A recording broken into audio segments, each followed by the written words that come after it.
So let me just start by briefly introducing what this was about, even though you all know. Ethics in whole brain emulation and mind uploading. We're trying to put together an ethics framework. So a framework that is supposed to help researchers and those who make policy, society as a whole, patients in the future, to grapple with all matters relating to whole brain emulation and all the other technologies that come along the way and the effects that those have. In order to do that, we're trying to collect a bunch of information. We're trying to dig into topics ourselves in a useful way. And we thought it would be great to utilize a process that I heard about from Andrew Sandberg, who tends to run sessions where they either do scenario brainstorming or wargaming or things like that to go through a few situations that you can imagine happening. And so we decided to use a similar process. And this is actually just the first in a sequence of these events. The second event is going to be an event that Anders is actually going to moderate, and we'll invite a number of experts from different areas to join that one, as well as the general public, at least as viewers, maybe also in some cases as participants. So this is kind of our first try to see how that works and what we might have to modify to make it all smooth. So please bear with us if things aren't always very smooth. It doesn't have to be a literal debate in which everybody is going at one another, but it'd be great if there was a lively discussion that we can learn from, and we'll try to get that going by sort of prodding you, by giving you a little go at each of the topics. Now, what's going to happen is that we have 6 topics on hand, and we have a time span set aside from 10 to noon Pacific time. So we have room for about 15 minutes of discussion for each topic. I'm going to have a timer handy for that. And then there will be about 5 minutes in between where we can still have a little Q&A or conversation or just a pause and then go on to the next. Hopefully that will be enough.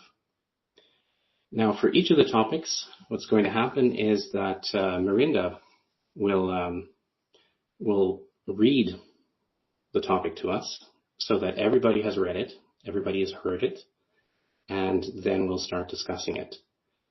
So if that's fine with everyone, then I think we can get going. But the first thing we'll do before we get into a topic is we're going to have a little round of introductions. So I'm going to give the example by just introducing myself in 2 sentences or something similar. You don't have to count the sentences, of course. Hi, my name is Randall Kuhne. I'm a neuroscientist and the founder of the Carbon Copies Foundation, and my interest is whole brain emulation, has been for a very long time, and I'm involved with that in a variety of different ways, and one of them is this ethics framework, and I'm very glad to see you all here. Now let me pass the speaking stick, the baton, off to Mirinda. Hi everyone, my name is Mirinda. I'm a master's in philosophy, specifically philosophy of neuroscience and philosophy of mind. And I joined Carbon Copies maybe 4 months ago, and I work in the ethics department. All right, I will now give the baton to Bryce. Okay, first of all, can everyone hear me okay? Yes, we can hear you. Okay, good. Just making sure. So hello, my name is Bryce Counts. I'm a philosophy PhD student. My interests are in computational neuroscience and AI neural networks. Fantastic. Next up, Deb. Hi everyone, my name is Deb Debnath. I am a machine learning engineer in my day job, and my interests are mainly computer vision, but then I've been recently getting interested into computational neuroscience, and I've been volunteering for the BrainGenic software for about 6 months now. So, yeah. Thank you. Alex, are you able to talk? Alexander. Yes, hi, this is Alex. Can you hear me? Yep. Okay, perfect. So my name is Alex. My day job involves IT programming, and I'm involved with Carbon Copy. I've been involved with Carbon Copy for a while with a variety of different interests, and one interest I have is ethics, so I appreciate being here. Thank you. Wonderful. Emily. Hi. I'm on the design team, and I joined Carbon Copies about 2 or 3 months ago. That's great. And welcome, Farhan. Hi, my name is Farhan Lakhani. I'm a philosopher at the University of Iowa, and I work in philosophy of mind, philosophy of psychology, and I do some work in ethics as well. Thank you. Jesse, is your mic working? Hi, I'm Jesse Person. I've been also involved with Carbon Copies for a few years, and I also had went to an unusual school, but the easiest way to summarize is just saying it's a philosophy major, sort of ancient, with also a strong interest in philosophy of mind, and I'm very interested in hearing the debate today. Awesome. Thanks. Keith. Good morning. Let's see. So I'm primarily a data scientist and a software engineer. I have also mostly written a whole bunch of philosophical essays and a book on mind uploading, although I tend to be a little less involved in the organization than I wish I was, always looking for my way back into a project. But mostly I write. Awesome. Thank you. Let's see. Minda.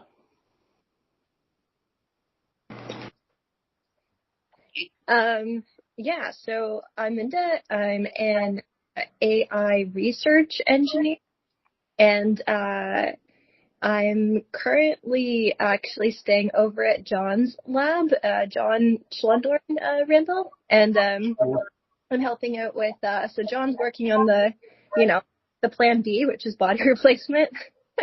Right. So I'm a visiting scholar there right now, and Randall and I know each other back from the Halcyon days. Oh yeah, that's a long time. That's back Which from is a long 2012, 2011, sometime like that, yeah. Totally. So it's definitely, that's a while back. And, I've been in and out of these topics for a little while, but, being at John's lab, has me, re-engaging. So, I'm very excited to be here. It's great to see you. Thanks. Good to see Richard. you. Yeah, thank you. Richard. Hello, I'm Richard Gachalian, software engineer person. My interests are large language models and web development mainly. And then, I'm excited for the panel discussion. Awesome. Samuel, great to have you. It's awesome to be here again. I'm Sam. I'm building a VR startup that's bringing these high channel count brain-computer interfaces that are implanted into the metaverse. So I'm exploring these topics. I think they are pretty much following the track of gradual replacement for whole brain emulation. And I've been on and off with Carbon Copies for about, 7 years now. Mm-hmm. Thank you. And I think the last person is Trainee. Hi, I'm T. Lamb, and I think I'm friends with you on Facebook, Randall. So I teach philosophy. I teach philosophy in Houston, Texas, and my specialty is philosophy of science and ethics. And I look forward to learning more about this topic. Awesome. Okay, thanks everybody. Then I'm now going to hand it over to Mirinda to start us off on our first topic.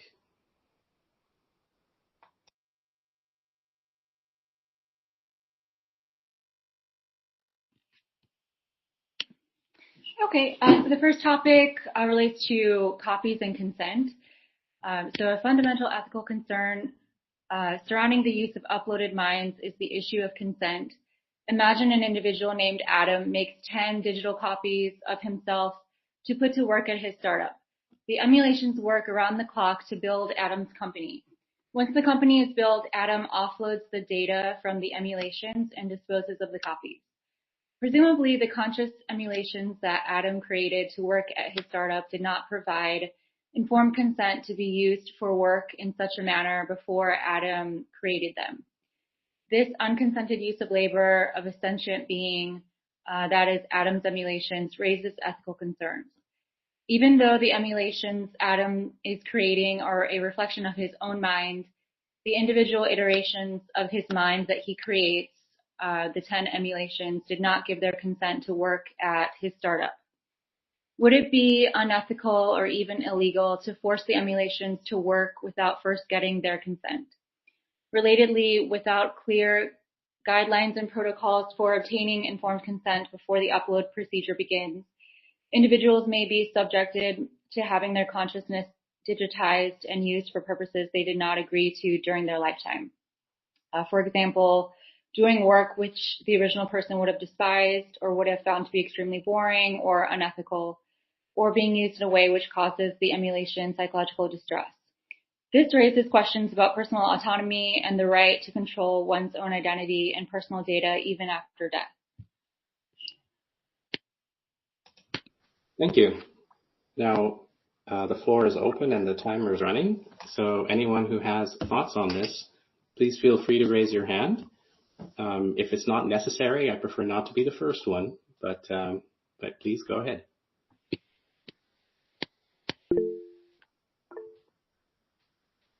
Yes, Bryce.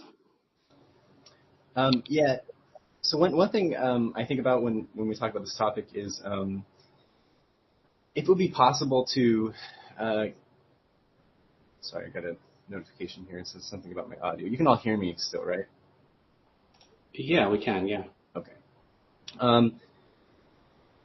So if we could get enough conscious, so imagine we have some kind of like emulation, and we get enough conscious behavior so that the emulation is useful for us. In this case, as a copy of Adam.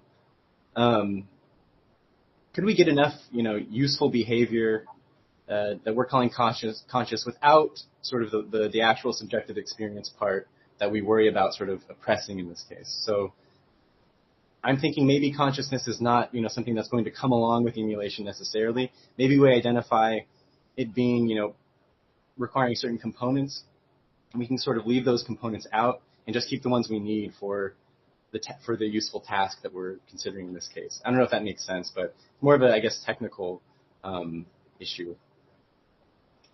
It sounds like you're saying that your preferred version is one where you can still do the things that you wanted to do by creating these copies, but you do it unconsciously by, say, running 10 versions of some part of your brain processes that are necessary to do that thing, but then not require consciousness for it.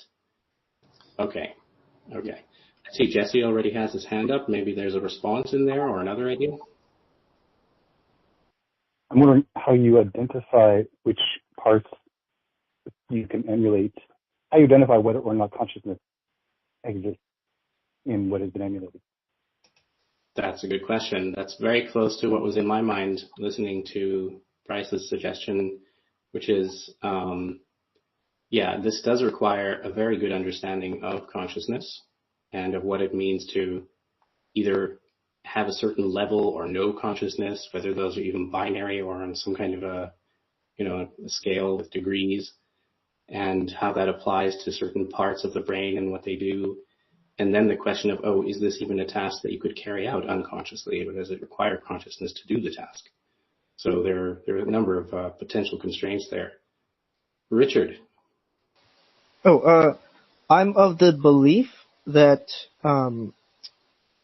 it's not possible to measure consciousness using like electrical impulses or whatnot.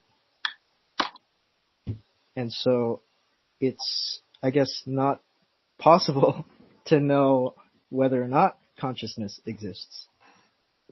Or like That's interesting.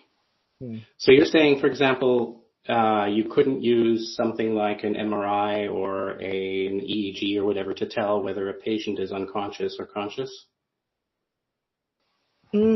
Okay. Maybe consciousness is the wrong word, but like I'm saying that like the thoughts that you generate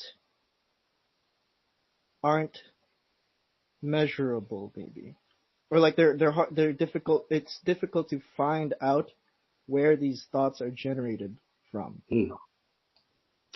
Okay, so we've got a number of different questions there. You're saying either that the thoughts themselves can't be determined from an external, non-invasive, say, electrical recording, or maybe an invasive one even. And the other one is you're saying it's hard to locate them, which is doubly interesting. If not impossible, yeah. Yeah, no. I mean, I understand what you're saying. Now, of course, we have examples like, for example, Jack Gallant's work trying to reconstruct what people see or imagine they're seeing or dreaming, where he reconstructs images or even videos that are trying to show what's going on in a person's visual center. Now, that's maybe not answering the entire question because it's based on having trained a machine, sort of machine learning tool and AI to be able to recognize the data from the MRI associated with certain visual events for that particular patient. So it's maybe a little bit of a cheat, but not entirely. But I like where this is going because it ties into, this problem of being able to say, well, this particular piece of activity in the brain means X because it only means X in the context of an entire sort of decoding sequence, a whole waterfall of other parts of the brain operating on something. So I can see where that might be a problem. Yeah, interesting. Any more thoughts? Oh, Alex, you've got something.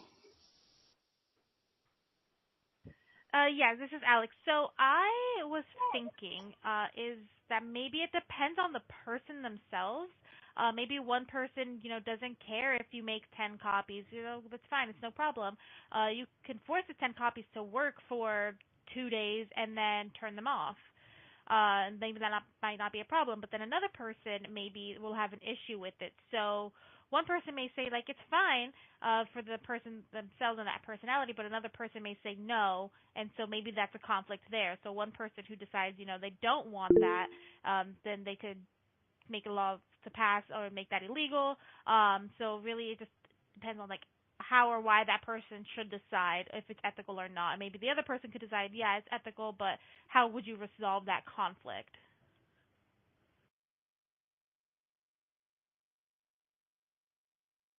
Oh, you're muted. Oh, sorry. I was just saying that was interesting, and I thought that maybe Samuel, because he has his hand up, has something to go along with that. Yeah, I would like to pursue something to extend what Alex has said, but also address something, the way that I'm reading the example here. It kind of is written in a way that it suggests that the copies are separate beings. They are not extensions of Adam. They are 10 different people. Like Alex said, it would depend on the people. So I think we should perhaps start by saying that that's exactly what we mean, is that when you do create these emulations, they are not 10 extensions, but they are other people or other sentient beings in this context. And then it becomes a question of what their preferences are. But if it is the same person, and presumably Adam is working at the startup, then he has consented to have other parts of himself, which are the emulations, to also do so. That's my kind of interpretation, but I'm opening it up to see what other people think.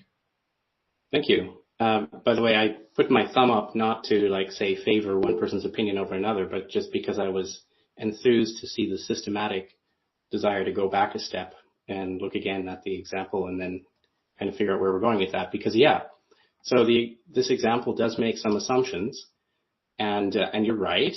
It seems to say, yes, if you're making a whole brain emulation, you're emulating someone completely, someone's brain, someone's mind completely.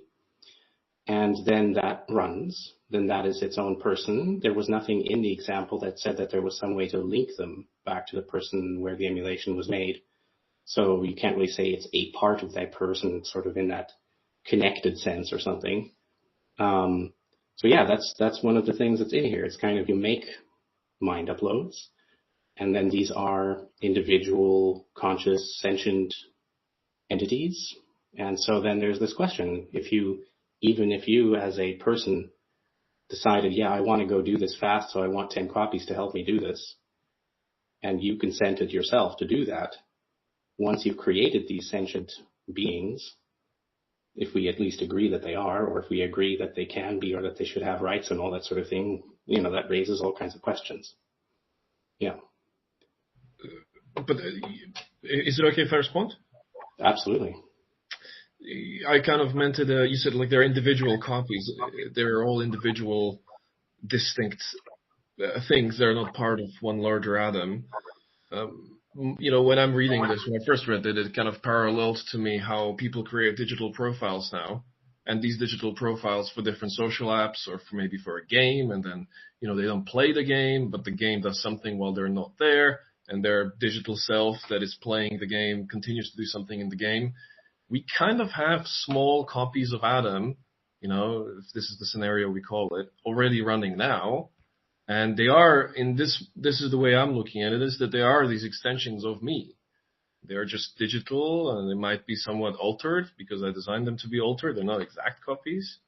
But I guess what you're saying is that this is written as an example to kind of more force us into the direction that these are separate. No, it doesn't force us. It's just, it comes from that. You can see in the way it's written that it comes from that direction. But yours is an interesting example. I wonder what other people think about this idea of whether they are individuals, whether they're not small atoms.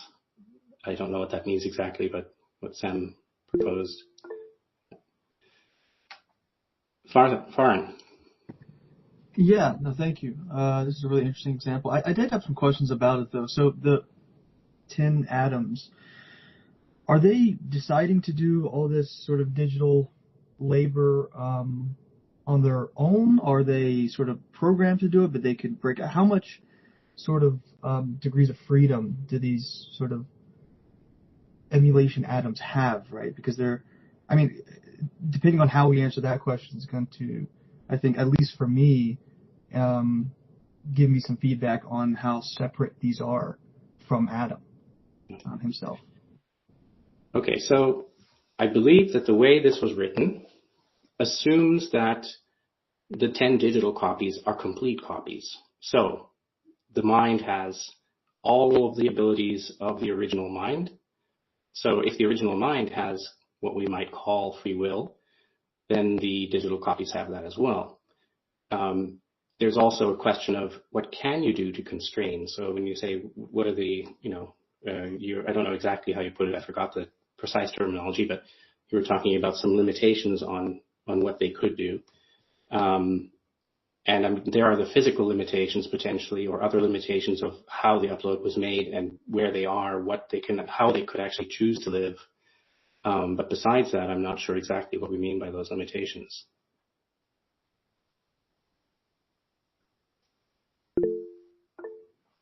Go ahead. Just to follow up really quickly. So these digital copies of Adam could, for example, just say, I don't want to do this manual labor. Right? This sounds awful.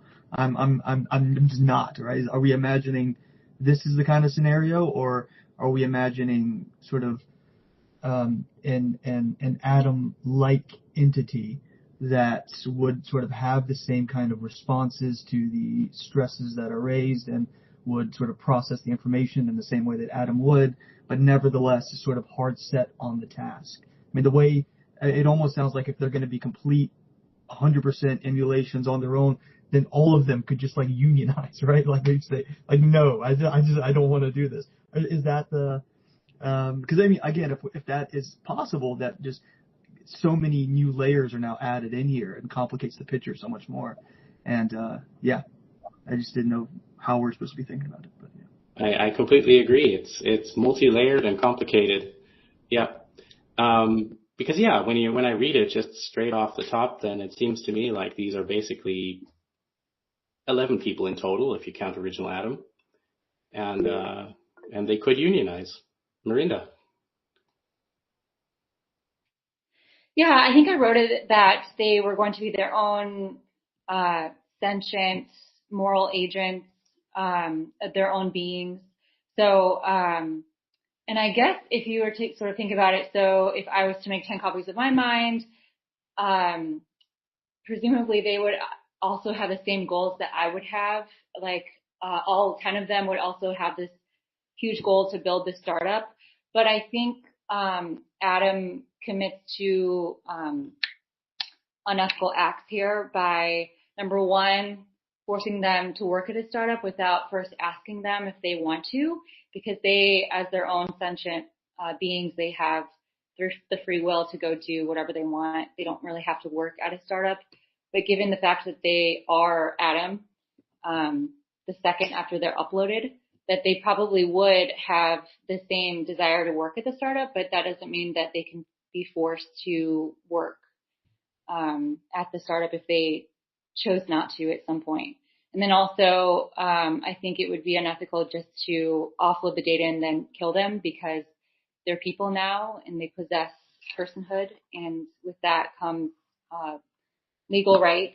So I think those are two issues in the scenario. So I don't think you can just make 10 copies of yourself and then use them however you want and then kill them. That would be... I think Jesse's hand went up first and then Alex. So Jesse? Are these copies obligated to commitments that Adam made before he copied himself? Well, I think that's exactly what we're discussing, right? Whether they're committed to that or not. Because I don't think that this is a given. I see that there are a lot of hands going up. We are actually just reached our 15-minute limit, so we have another 5 minutes as things are going now before we have to switch. So we'll just keep it going for a while. Alex. Yes.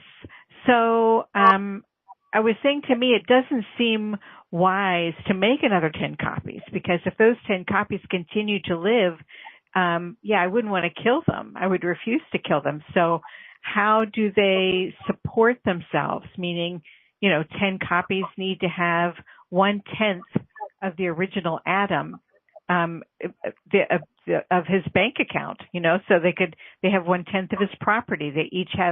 Each one of the copies should have part of that. It makes it so complicated. I just don't think it's a wise idea. Interesting. So now we have a vote for maybe we shouldn't even allow copies. That's interesting. I think Bryce is next. Just in regard to Jesse's question, it's just my intuition that they wouldn't be or shouldn't be obligated to Adam's prior commitments, just because if they have subjective experience, then they should be regarded as subjects in their own right, and so I think for that reason they shouldn't be obligated to Adam's prior commitments. Okay, and Minda. Yeah, I feel like a interesting piece here that feels like a missing piece is like, what is the environment that these copies live in? Because, I think it was Alex that brought this up, but, do they have, do they have access to resources and assets, and what does that mean in the digital world? And it's also hard, to separate an agent from its environment in some respects. So it feels like it adds a number of extra constraints. So my question is, what is the environment that it lives in?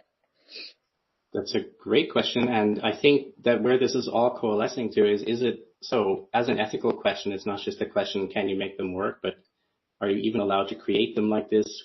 What kind of environment do you have to create them into? Like, is it unethical to create a conscious mind into an environment where they're basically trapped and can only do one thing or something like that? Yeah. So it goes in that direction. This is raising some serious questions about copies. Okay. We still have a little bit of time if we want. to continue on this topic? Maybe we can try to, I tried to summarize it a little bit here, but I may have forgotten something important in the summary. Not that it's a big problem. We have our auditor recording everything and we'll get a transcript afterwards. You do really great summaries, Randall. Thank you. All right. If we are basically done with this, oh, I see Farhan has a hand up. Sorry, didn't see you there. No, you're all good. I was just going to sort of jump in and what was just said, depending on the environment, is also going to have sort of ramifications for the conscious life of this creature, arguably, right? Depending on your view of consciousness. But if it is in a kind of trapped, as you sort of said, it's unclear whether it would have the kind of robust conscious states that would allow for being a kind of perfect copy. So it sounds like we almost, if we're going to create these and we want them to be perfect copies of Adam, we're also going to have to almost digitally recreate a space that Adam would be in so that we can get Adam's normal, natural responses to provoke Adam's certain thoughts. And then, yeah, I think how we answer that last question is just going to have huge ramifications on even whether it can even be a quote-unquote sort of perfect copy of Adam. But yeah, that's all. I really love where this went because this is really meaningful. This kind of, it's to me, this sounds very similar to arguments that you hear about, say, for example, ethics in research, where how do you treat lab animals? What kind of environment do they have to live in? And I'm not saying that these are animals, they're people maybe because, they're entire atoms, but it's similar to that question because you can't just stick a rat in a tiny, tiny cage and say, well, that's all they need and, no stimulation of any other kind, and then it's fine. So very interesting. All right. And I think we're right on time to switch to the next topic.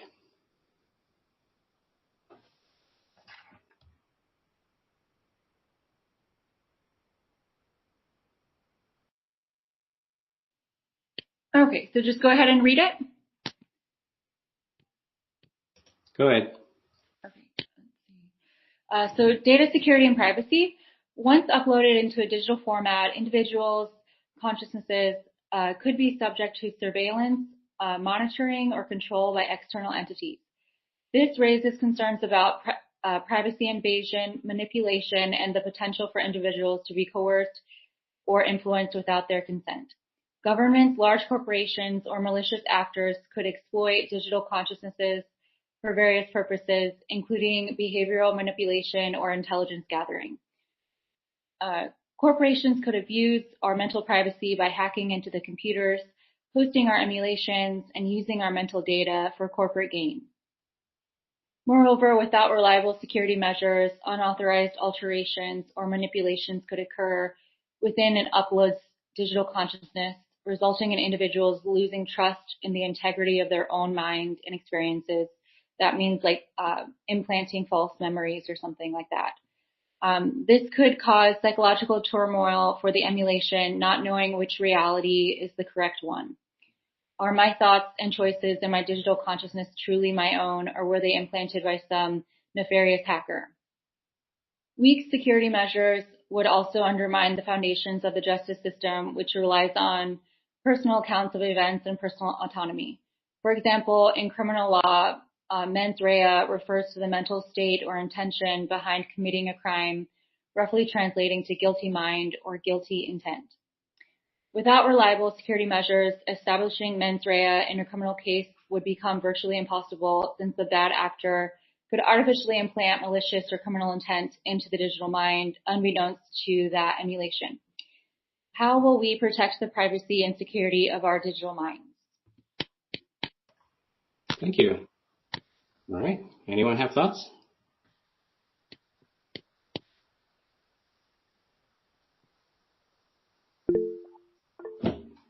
Alex. Yes.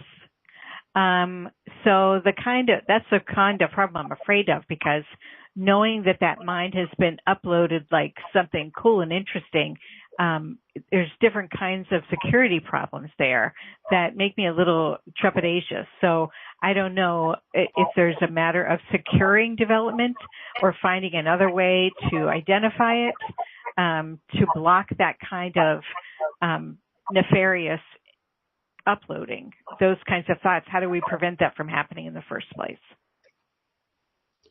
Can I ask, what do you mean by nefarious uploading? Do you mean that someone is being uploaded without their consent? Or do you mean that the upload is not properly secured? It's kind of a, sort of what I mean is deciding if the person who decides to do the upload, maybe they've got something in mind as a way to manipulate for manipulation purposes without uploading the mind, without the person being uploaded being aware of it. Oh, okay. So kind of like we'll give everybody free email, but then we'll use data that we kind of get from that for advertising and things like that. Yes, exactly. Perfect. Mm-hmm. Interesting. Yeah, this is that gets pretty close to a lot of the things I was thinking about as I was looking at this, because you think at first maybe that this is a pretty simple one, just use good data security protocols, encrypt everything, but then it's not as easy as that, because first of all, where does the encryption start? Like, let's say you've got a device that is making a recording, let's say the electron microscope images you're making, or the electrode recordings, or whatever you're making. Does it start right there at the tip of the electrode in the analog recordings that you have the security measures put in there? Is there some way for somebody to tap in there? Or how are those data, how's that all handled? So it gets tricky. It gets to be kind of like handling, medical data that has to be handled very carefully, or government security data like, national security. But then there's that flip side where, depending on how this whole process is set up, let's say it's very expensive to make uploads. And so it's something that's left to large corporations to figure out how to be able to afford to do that by offering services or offering something. And then the ones who try to make their services a bit cheaper, they request that you sign that it's okay to use some data for some purposes or whatever. And other things like that, because how often do we just, click yes, yes, yes on all the, the large statements that they're giving us on their privacy and whatever other things. So we just kind of give it all away. That was some of the first thoughts that came to my mind.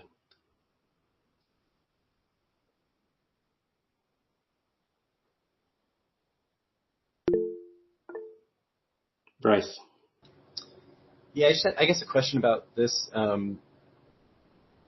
we thinking that when the mind is uploaded, that like it becomes conscious in this process of the upload, and is that sort of an additional issue here? Because like your mind could be uploaded and stolen without your knowledge, and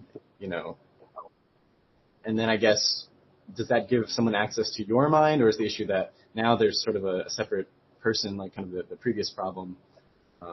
It's a little unclear. Right. Good. Yeah, that's definitely a good point. So this is just discussing data. So it discusses, say, the data that is used to create a working whole brain emulation, a working upload. So that could be any data like that, just like you have DNA data that you have to also decide whether you're going to keep that secure or not. But you're right. I mean, there's also the question of data security in a running upload, a mind that is working sort of like our minds right now. I think that data security for our thoughts in our biological brain is also a valid question.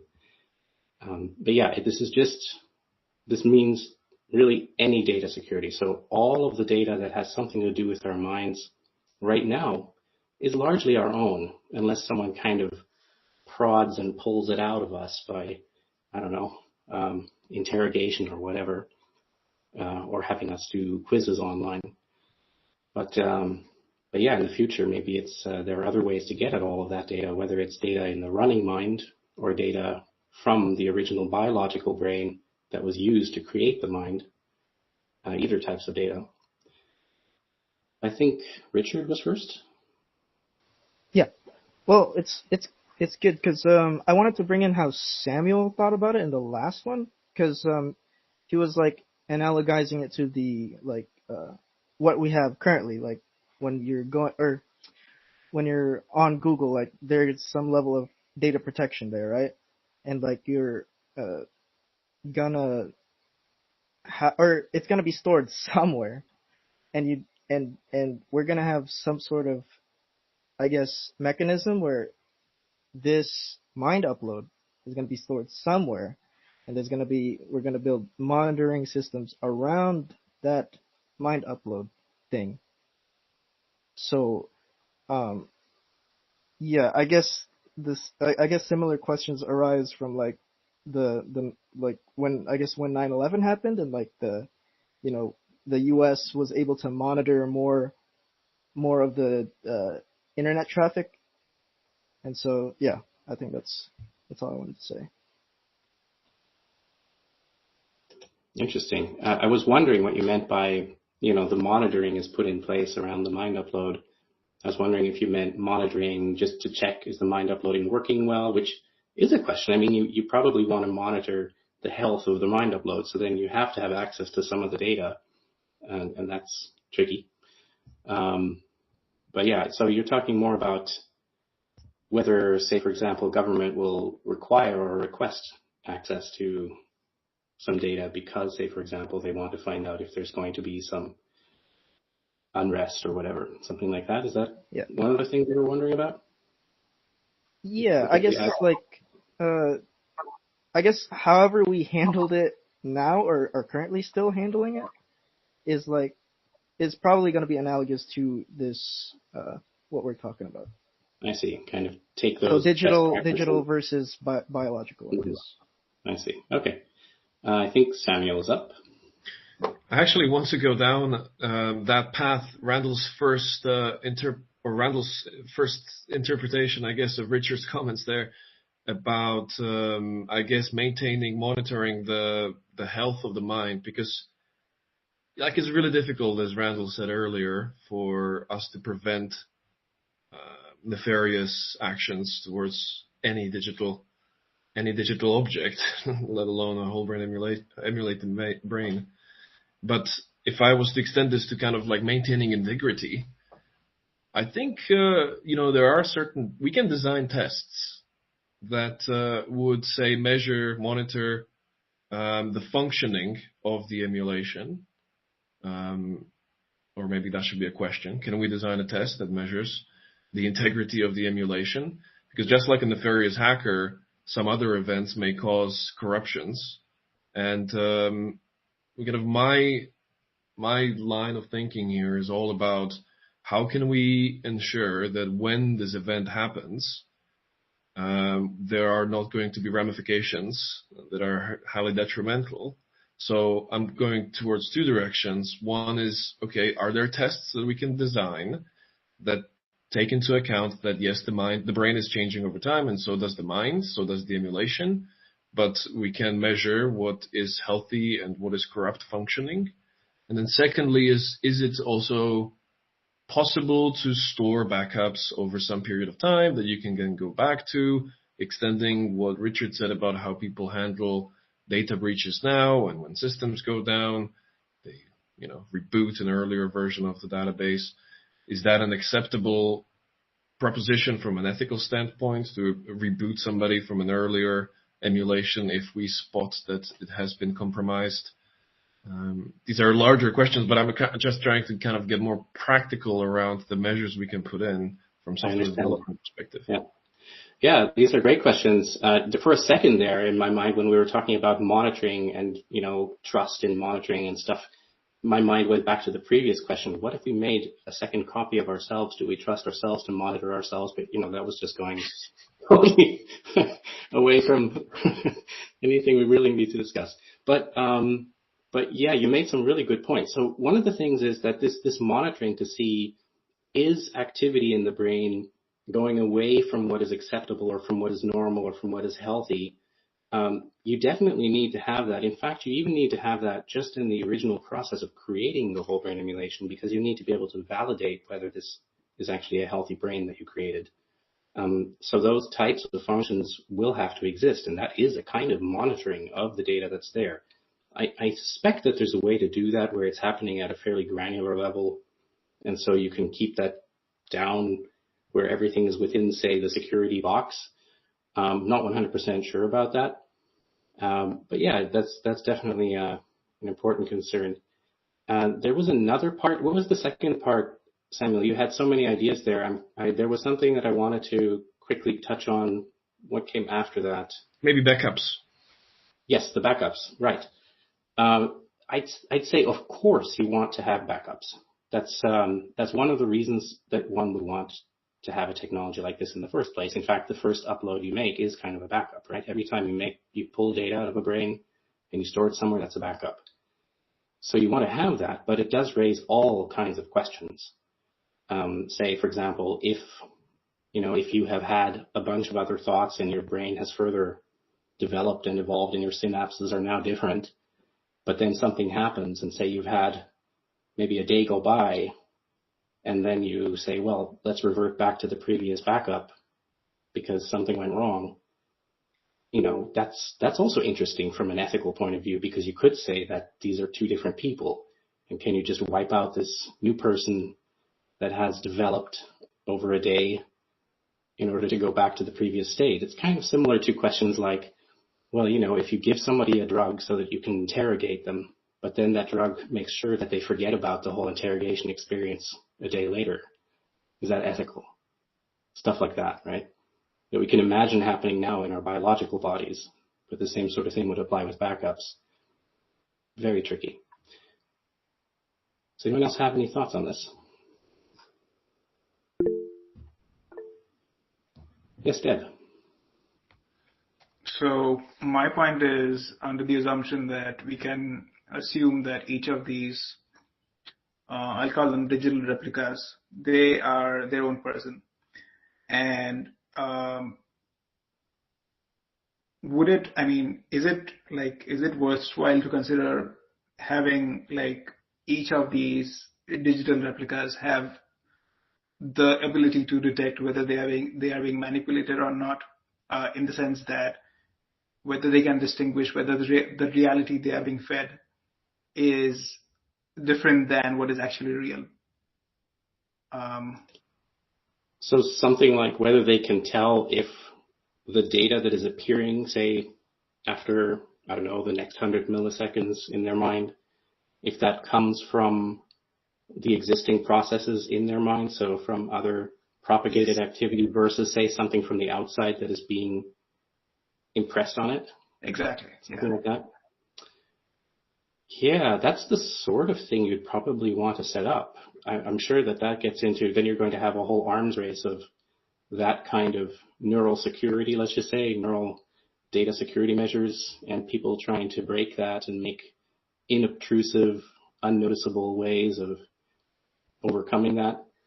That'll be interesting. But yeah, that's a really practical, technical question there. Yeah. Farhan. Yeah, no, that last bit you just said there reminds me of sort of what we kind of experience now. I mean, this is kind of what marketers do, right? They're kind of trying to find a way to worm their way into your mind to manipulate your behavior in a way that you don't really notice. But we don't, for the most part, people sort of get up in arms a little bit about it, but people seem to be okay with that, roughly speaking, the way ads are placed and how persuasive ads can be. And you don't even know that you're having these desires are sort of just bubbling up in your system until you go to the gas station. You go, yeah, I do want that drink. Why do I want that drink? I don't know why. I know now I want that drink. So I kind of wonder if we're going to have very similar conversations to sort of what we have now with marketing, and whether there's going to be sort of ways in which, sure, that digital emulation can be marketed to a little bit, but we got to figure out where we draw that line between sort of marketing to it and subtly changing its code and figuring out ways to sort of change its code and sort of invasively doing that. Where that line is drawn is just going to be super hard, I think, to figure out. But I think that would be a place to kind of press the discussion a little bit further. Mm-hmm. Very good point about the similarity with current marketing methods. Mirinda. Yeah, this just reminded me, I think this is actually a really old philosophical problem. It's reminding me of Descartes when he wrote about the evil genius or the evil demon in the Meditations, implanting some fake reality into his brain, and he was trying to, understand the true nature of reality and how do we get to that and how can we distinguish any potentially false sensations implanted in our minds by an evil god or an evil demon. So I guess if we can build a good firewall, we can solve Descartes' problem. Well said. I'm reminded of how advertisers have learned how to try to make their advertising seem more and more like what we encounter in the real world so that you don't know that you're being manipulated. Say, for example, when they make articles that are supposed to appear like regular news articles, but it's really an advertisement, and you only know that if you look at the tiny, tiny little bit at the bottom that says it's actually an advertisement. That sort of thing, but then in this other area, say where the virtual world is manipulated that you're living in, or the real world is manipulated just like you do now, all of that sort of stuff is going to stay. But then, of course, there are additional concerns because there are additional ways to directly get at the data in the brain. Yeah. We are, by the way, already over our 15 minutes. We have another 3.5 minutes left of that extra time that we have in between topics. So if there are still thoughts, this would be a great time to mention them.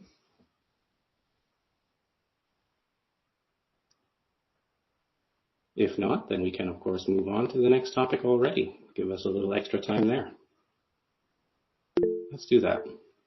Oh, wait, Sam. One last one. Okay.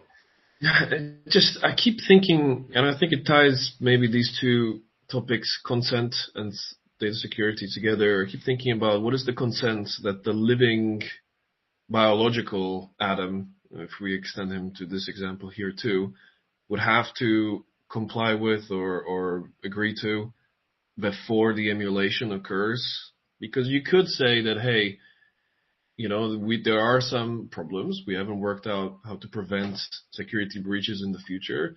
So you can choose between what kind of emulations you're going to be experiencing or environments in the future.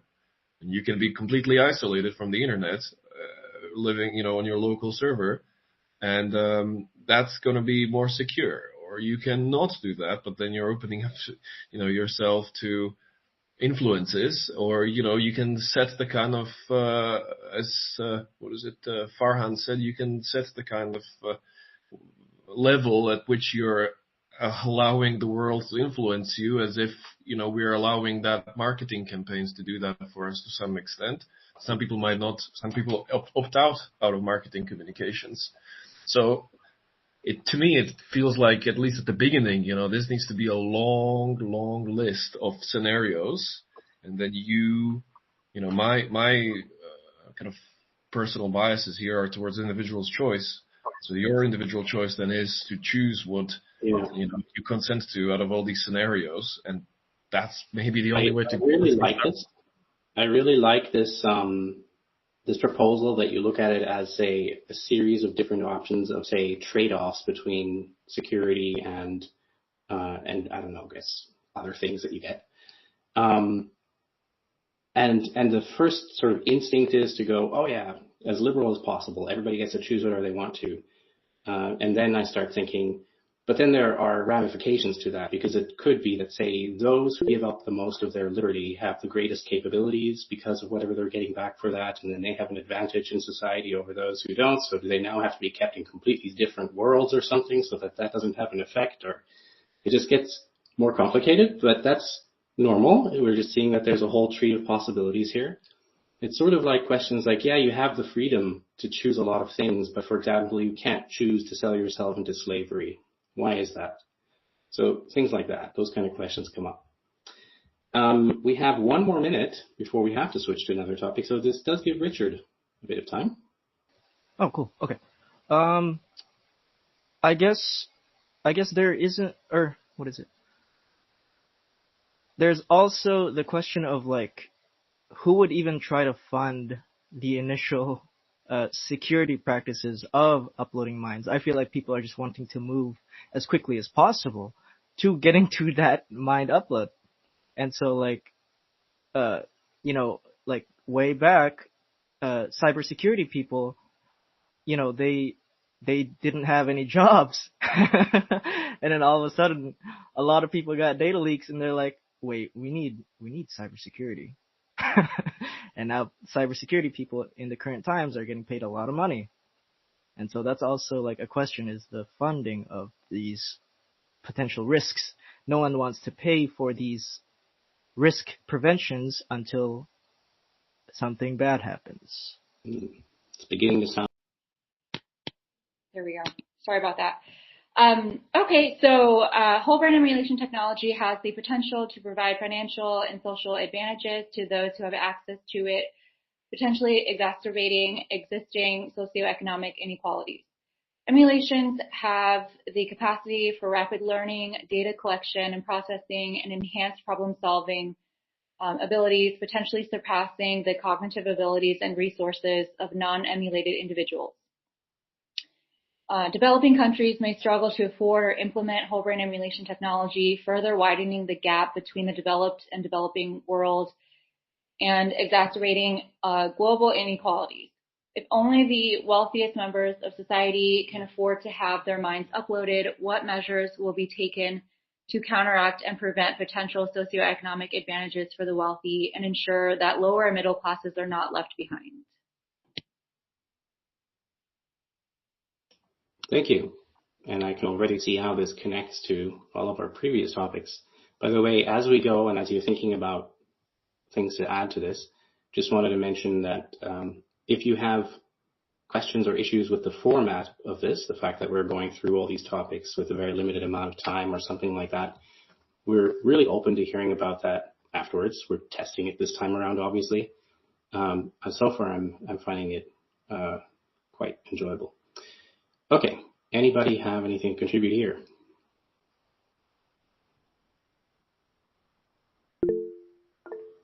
Yes, Richard. I guess I can like continue like with the funding point, is that like not a lot of people want to really think about the people that are not as wealthy, or or what is it? Maybe my thoughts are a bit jumbled here, but like we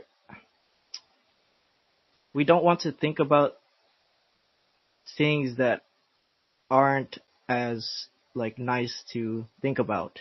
Maybe I don't know. I'm getting scrambled here.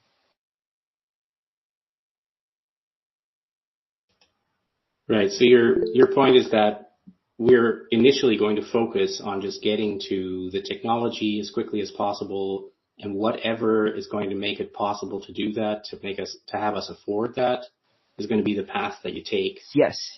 And then everything else comes afterwards, which again sounds a lot like one of the questions in AI. Yeah. Okay. Exactly. Yeah. So I agree. That's a real reason to have these concerns. Yeah. Samuel. I'm sorry, I always have seemed to have introduced like more directions rather than giving people closure. Here's another one. I wanted to know what people think about who actually these first people with access to whole brain emulation are. Who are these first demographic? What do you think? Because I think that influences this question a lot. Yeah, you're right. This is exactly what this question is about. And the question seems to be saying that there will be some who have it earlier than others, and those some are going to be the ones with more capital, which will probably be from either wealthier countries or wealthy individuals or something like that. So, for example, this is not assuming that there's, say, a world government and this is all being paid for by Medicare that everybody has for free or something like that. Yeah. Jesse.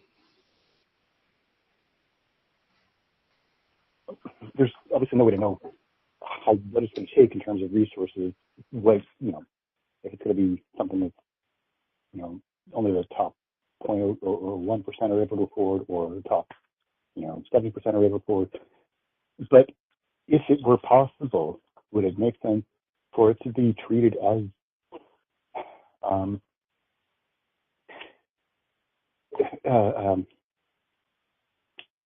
funerary? We'll get a life insurance policy, and that covers, you can choose to get a life insurance policy that is intended to cover the cost of uploading. That uploading would be performed, when you die or when you're on the verge of dying. Is that an approach that might somewhat mitigate inequity? Yeah, so the approach of having a life insurance policy pay for the procedure, which, by the way, is a separate question from who affords to develop all of this. This is kind of then how do you pay for the procedure, but you could say you're paying for the development after the fact, so maybe it is the same thing. Anyway, that approach sounds familiar. For example, that's the approach that Alcor takes for cryonics. You use a life insurance to pay for your suspension. I think that has some merit, but when I hear that, the question that comes up in my mind is, first of all, how much do these life insurance policies cost? Is this something that everybody has access to? And if they don't, and you have, say, some kind of philanthropic effort to pay the life insurance policies of people who don't have enough capital on their own, so they also have access, I guess that's a way you could deal with that. Then there's still the question of who is well enough informed about the pros and cons of all of this to then go ahead and deal with getting a life insurance policy and all of that. So I know I'm just throwing more complications in there that are really petty. It's like almost bureaucratic complications. But I think that this kind of all gets into the same category where this question is, which is really about inequities. And inequities come in all sorts of forms. They come in forms of capital. They come in forms of knowledge and in many other ways.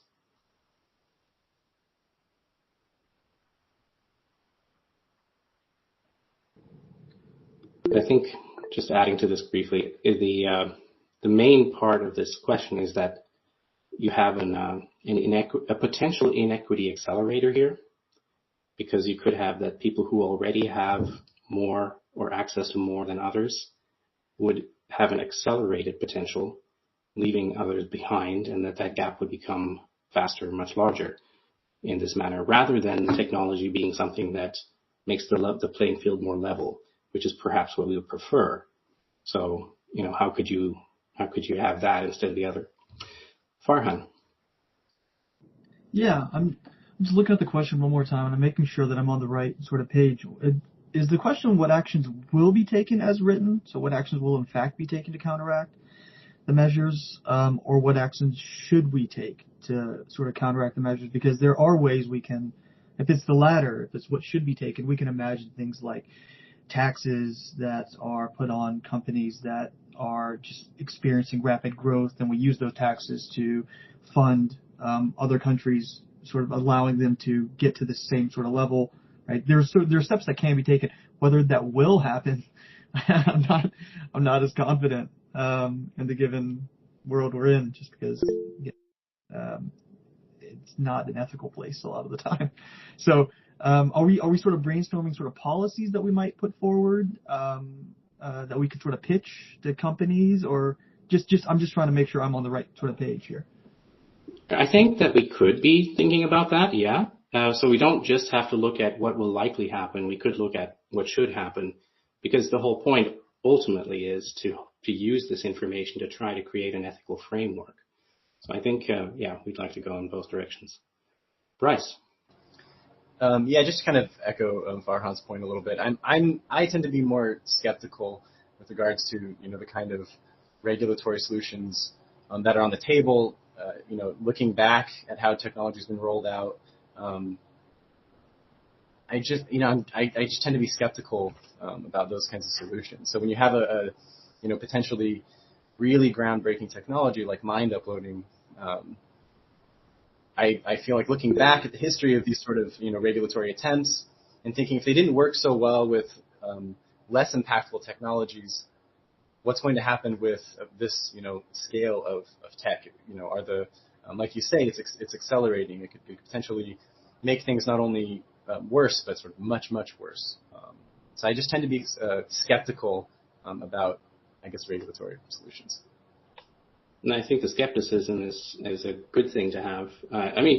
I wasn't going to mention, say, the most extreme scenario, but you could imagine a scenario where, say, whole brain emulation very rapidly allows for such an increase in capabilities by, for example, just running your mind 1,000 times faster, that whoever gets it first immediately has an enormous advantage over anyone else, so that it almost becomes like these scenarios that get talked about in AI, where you have the one big AI that is just the AI that takes over. I'm not sure if that's a likely scenario here, so I wasn't going there. But yeah, this is definitely something to consider. Farhan. Yeah, I wonder if there's a way to, if we're thinking about policies that we should enact, which would be good to enact, and then we're trying to also, link that with a realistic understanding of the world. I wonder if there's a way to sort of brainstorm policies where we might come up with arguments that say, hey, look, it's going to help not just you out, right? A successful company, United States. It's going to help everybody out, and it'll help you more when everybody has this technology. So maybe there's this scenario argument we could put forward of, hey, if we do allow this technology to spread, and if we do promote this technology around the world, it might lead to such a great increases in efficiency that the United States would just get, the companies in the United States would get even richer than they were when they were the only kids playing in the playground. Maybe we bring all the kids into the playground, the economic playground. Maybe there's some kind of policy that we could, or some kind of argument we could think of, where we essentially make it to the benefit of rich corporations in the United States to give other countries this technology. Maybe that might be a way of kind of trying to do both at the same time. So we help out other countries and don't leave them behind, but we also recognize we're in a realistic scenario where companies act in their own benefit. So if there's a way to do that, that might be a kind of middle ground. Yeah, I don't know. This is the thought. That's an interesting proposal. That's almost like saying if you have, say, an association of, research centers working on this, then if all the governments there decide it's best to have an equal level playing field, that companies would receive, say, support, some kind of kind of like you do for electric car companies or something. You give them money for something. So in this case, maybe for having a center that is also operating in another country in Africa or something like that. I could see that there would possibly be a lot of things that you could do there. It would be really wonderful if there was something really intrinsic, like a really natural intrinsic thing that makes those who want to develop the technology want to make it available to everyone. So for example, if it turns out that everyone's mind is in some way uniquely, incredibly valuable and important, has beautiful algorithms in it that are going to help the world in some way, and then therefore you would want to make this available to all 8 billion. I'm not saying that there is, but it would be wonderful if that were the case. Farhan. Yeah, I'm just sort of thinking about, even if we just step away from the financial side and we're just thinking about a kind of digital universe that people are sort of occupying, I almost wonder whether those who are really rich would just feel really empty in that universe without more people in it, right? I wonder if there's a kind of natural way of spinning where you go, look, if it's just you, if it's just Zuckerberg and Musk, right? It's just y'all two in there all day. Isn't that going to be really boring? Don't we want isn't what makes life really interesting when we have these rich kind of interactions and environments? Shouldn't we do it? I think there's a way of sort of making that argument where it actually just isn't as interesting if it's just in the hands of a few, and what makes life rich is what's going to make the digital universe rich. And there's maybe a way to kind of push it in that direction. So. Very interesting. Although that Zuckerberg Musk thing does make me think that we might finally get a cage match or something like that. So that possibility is out there. But yeah, so a rich universe. It's making me feel like what we're actually trending towards, this of course applies to everything. It applies to access to education and access to all sorts of things that we wish everybody had. We wish there was a level playing field all over the world. So it's trending towards this. We should all recognize the importance of the richness of the future we build. And so we should create a socioeconomic political system where that is something that is valued more than, say, capital and all the wonderful things that come from that. So, yeah, this is a bigger problem than I think just mind uploading, but it's interesting how it applies here. Samuel. I want to continue with these speculative options that perhaps people may have access to. When, if the access to a whole brain emulation is limited by the amount of brains that you can emulate at a particular time, maybe another technology that they might consent to is to have their brain preserved for a later time. As okay, this is going to cost less, this is more available, and it means that I can upload myself later on. If it is that the prohibitive factor here for your upload is the computing power, maybe some people would opt in to have down, make it available by preserving the brain so that you can do it later. Yeah, so if people are okay with that, having a few thousand years in between when they die and when they reawaken, if we're following that argument or we're siding with that argument, then that's an option. And maybe another option is that they are if the problem is the cost of the running of the emulation, of computing the emulation, perhaps they can opt in to have their brain also combined with other brains that have been scanned and then run in the same environment or the same simulation, if we can think about it that way, and merge with a larger number of people. So I want to say that there might be some other, but even more speculative options how we can solve access. Interesting. Yeah, so the one about running on some giant server together with many other people or something, that's I'm not going to touch that right now, but the question of, say, preserving brains to upload them later, what comes to mind is, again, inequity, because we're looking at here the question of, okay, what's it like if only some people get to upload and have the advantages, if we assume there are advantages, over others? Say, what about the inequality or inequity of having to wait 1,000 years? Like, say that everyone in Africa waits for 1,000 years before they get to join the rest of the world in this new world where uploading is normal and everything's running 10,000 times as fast and whatnot. So how much have they missed and how far out of sync are they? It does seem like a bit of an inequality again, like a disadvantage in a sense. So yes, it's better than not at all, but it's still a huge disadvantage. So I'm not sure this solves everything, but it's a good idea. Yeah. Okay, research and development with animals. Researchers learn how to carry out human whole brain emulation and uploading by testing methods with various animals, such as rats or non-human primates. What must researchers do to prevent suffering of not just the biological animals, but also the suffering of the uploaded animals? What must be done with unsuccessful animal uploads? And how about the successful ones? Yeah, so this is not humans, this is animals, but animals can also suffer. And you can imagine that, say, when you first start experimenting, not every upload is going to be a successful one. Some of them may be suffering seizures every minute or so, or other problems. What do you do then? And then the question is, if you have uploaded, say, 10 rats and a few fruit flies and a number of non-human primates on your way there, and they are successful uploads, do you now have to keep them around forever because they are conscious animals? Or what are the rules that apply there? Bryce? Yeah, this is probably a little bit of my first point, but and it's a little bit more optimistic.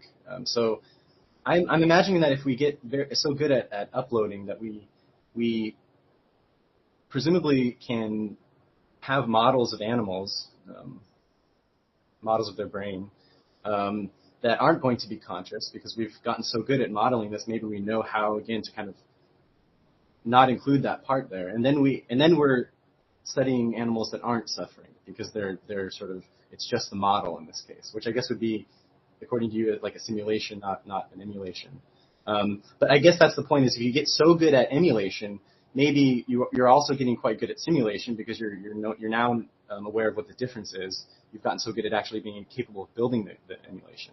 So if you're so good at that, maybe your abilities at simulation become so good that you can just simulate rather than emulate. It's probably the way to say it. The animals, you can test on them in a way that doesn't involve the suffering. And then if they are in fact conscious and the emulations are suffering, then in that case I would say we have the same problem sort of recreated.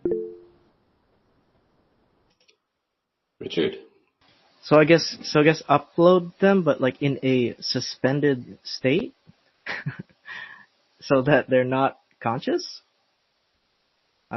Maybe I'm not sure if that's like tracking with Bryce. Yeah, I like what you brought up there, Richard, because this of course ties right into what Bryce was saying, and I was going to ask, because of course one of the things you're going to want to do to get uploading to work is that you're going to want to be able to test that you can actually create a mind that works and is conscious. So you'll have to try it at least once, probably many times, because things never work the first time. Never, ever. They won't work 10,000 times in a row, probably. So you may end up with all sorts of somewhat conscious things that have all kinds of problems. Maybe not. Maybe there's a way to avoid it. That would be really great to figure that out.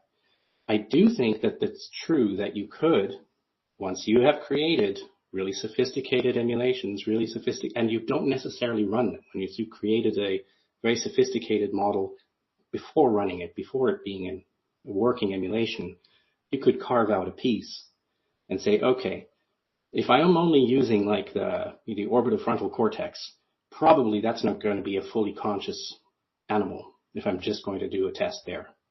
So I could run all kinds of experiments with that. And then in that case, doing this could even be a way to make current neuroscience more humane in a sense that we're treating animals better. We don't have to have lab rats anymore.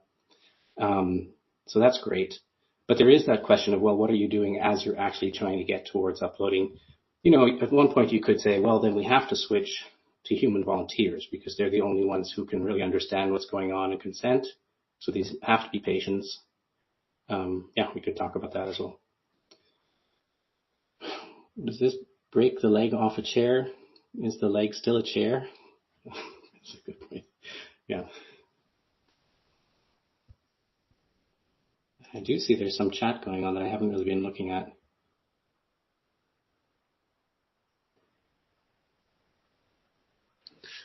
Chat was talking about the previous question of who gets access to whole brain emulation first.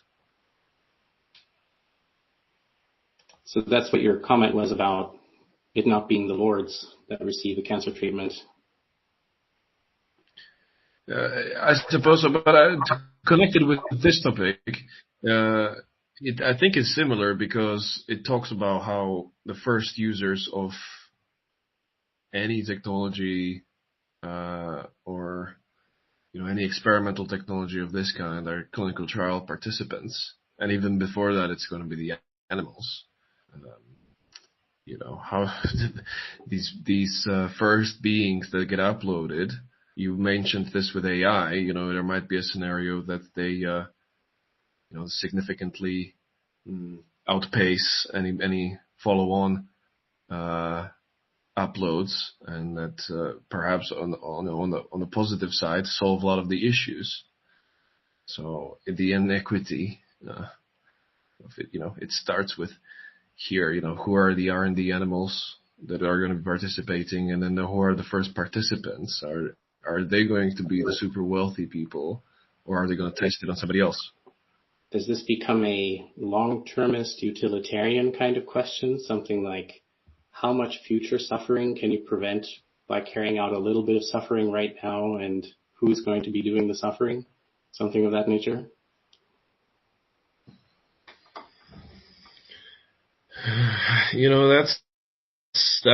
There's a threshold for that even today with clinical trials.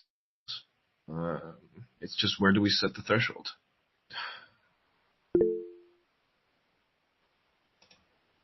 Richard. I'm not sure if this is relevant, but if you guys know this Brian Johnson character, he's like he's not extending, or he's not uploading his mind, but he's trying to extend his life as much as humanly possible. and he's succumbing himself to like all of these experiments and drugs and treatment or and exercise routine and whatever. And I'm not sure if it's relevant, but like he's kind of becoming this lab rat, and like he's, Right. you know. So we're talking here about a very wealthy individual who made himself the guinea pig. Yes. With a lot of understanding of what it means. So very much with informed consent, and is subjecting himself only to as much of that treatment as he chooses to receive in an ongoing way. He's not like obligated to receive the whole thing all the way through. It's not like he's living in a cage. So that is a bit different, I think. But it's an interesting one because maybe we should be doing all of our research for whole brain emulation only on such individuals. Is that an option? Yeah, maybe. I mean, I do understand that there are now over 1,000 billionaires in the US, so we probably have a long list of guinea pigs. Farhan. I'm almost wondering whether this case provides us with sort of more obligations for how we ought to treat animals. Because we can sort of imagine after we have uploaded an animal, a non-human primate or a rat, and then we've done all our testing, and we're done with all of our testing, if we have the capacity to do so, which we arguably will, to create these virtual environments to where they can engage with other virtual animals, and it's something that maybe we can't do in the biological world. It seems like if you're just sort of approaching this from a utilitarian perspective, we might have sort of a further obligation, given that, you know, once we make it once on one server somewhere, we can just copy and paste. And so it sounds like, arguably, I'm not a computer scientist, I imagine that's how it works. We can just sort of copy and paste. So arguably, if we can provide them with all these amenities, even when we're using them for testing, if it's much easier to do so, much more capable of doing so, we might have greater obligation to these virtual animals than we might have for real animals. I think it could be a sort of interesting scenario. I suspect that is a relevant question. That's kind of how the question was also posed here for that reason. So I'm of the same mind that we may have more responsibilities. But then, of course, I ask myself other questions like, why do we have the responsibility to keep this lab rat alive now that it's in a virtual environment and keep it going forever when we kill animals to eat them? You know, there's these sort of questions like, why is it okay to kill animals sometimes but not other times? So it gets complicated again, and I think Jesse has the answer for us. Yes, complete answer.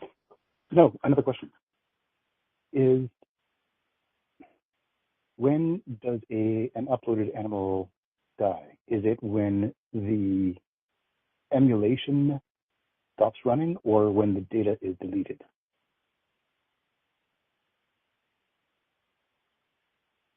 Does that make sense? Sorry. When does an uploaded animal die? When it stops running or when the data is deleted? That is a very, very good question that's going to apply to all of us, of course, whether animal or human. And Thomas is already responding with deleted, and I think that's probably what people would agree with in that case, because what's the difference between, say, stopping an emulation and pausing an emulation?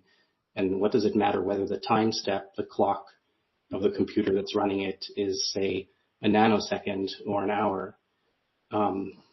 So I would also tend to go to deletion. But yeah, I see where that's going. What's your next point then? Is it just store them, not running? Then the obligation is to store data, not to run. There isn't an obligation to continue running them. Solution. I was just kidding when I said, and Jesse has the answer for us, but apparently you do. Any other thoughts? We still have a couple minutes on this one.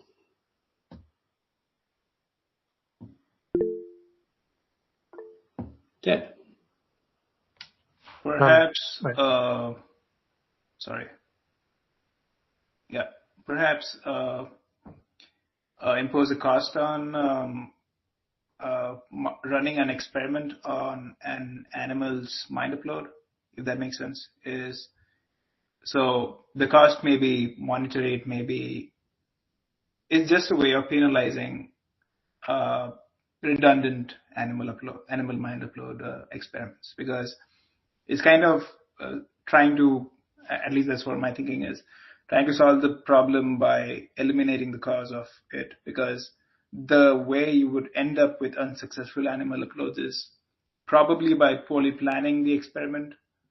And in that case, if the cost of a poorly planned experiment is high, it might prevent you from, or it might incentivize you from planning your experiments in such a way that, so that's what my point is. I think that you're right that poorly planning will lead to more unsuccessful uploads. So in that sense, I see the sort of incentive of making it not too easy, not too cheap, so that people will really take their time thinking about it carefully. But on the other hand, clearly there will be many unsuccessful attempts also, just because there are things we don't know, and experiments are often done exploratory way, not just in an engineering type of way. It's not like you're always trying to build a bridge and you know exactly what's up with the stresses. Sometimes you're exploring something you really don't understand. So there's that. And so this kind of sounds a little similar to, say, making lab rats as expensive as possible so that there are fewer neuroscience experiments with lab rats. So interesting corollary there. Farhan, we still have maybe 2-3 minutes of discussion after the alarm went off, so we can continue a little bit. Yeah.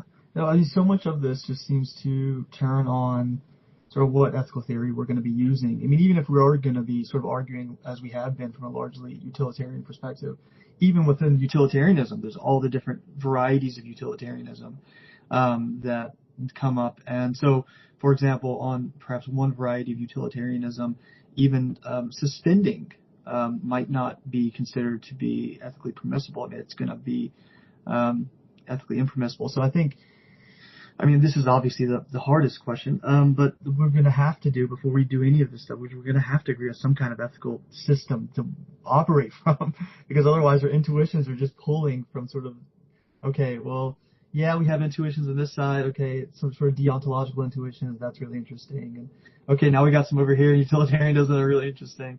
And for me, at least, when I'm thinking about all this stuff from a philosophical perspective, it's like, okay, let's choose a system, because then we're kind of all over the place. And I think that's going to be just sort of one of the.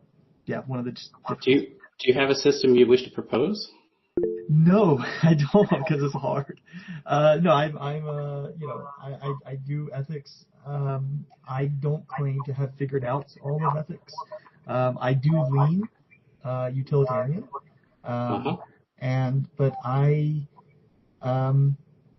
also have some views of philosophy of mind where I'm not as sympathetic to others, and thinking that, the whole idea is just purely suffering based. Basically sort of purely pleasure or suffering is the two relevant sort of moral factors here. Those aren't the approaches that I find to be the most interesting. But I also know that my views are highly contentious, and so are everybody's. But if we're going to do a policy, we do want to sort of agree on some kind of groundwork. And that's where I keep getting caught up, is what groundwork we're going to use, something consistent.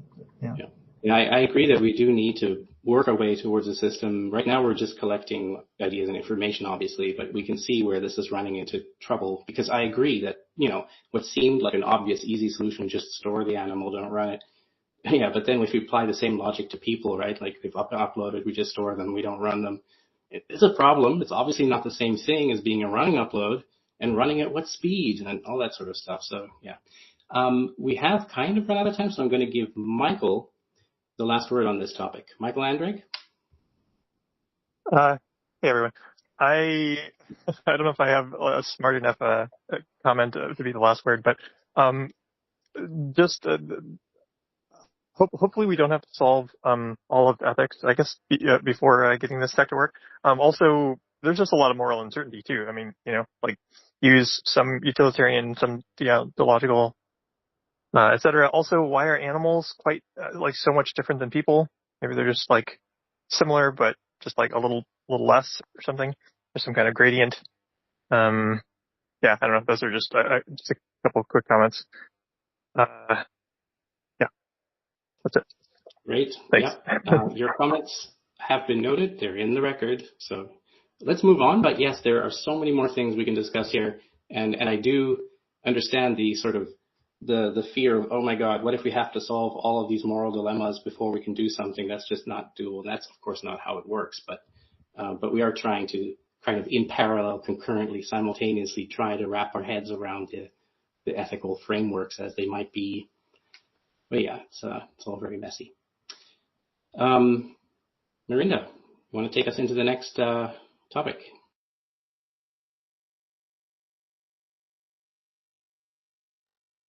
You're on mute again.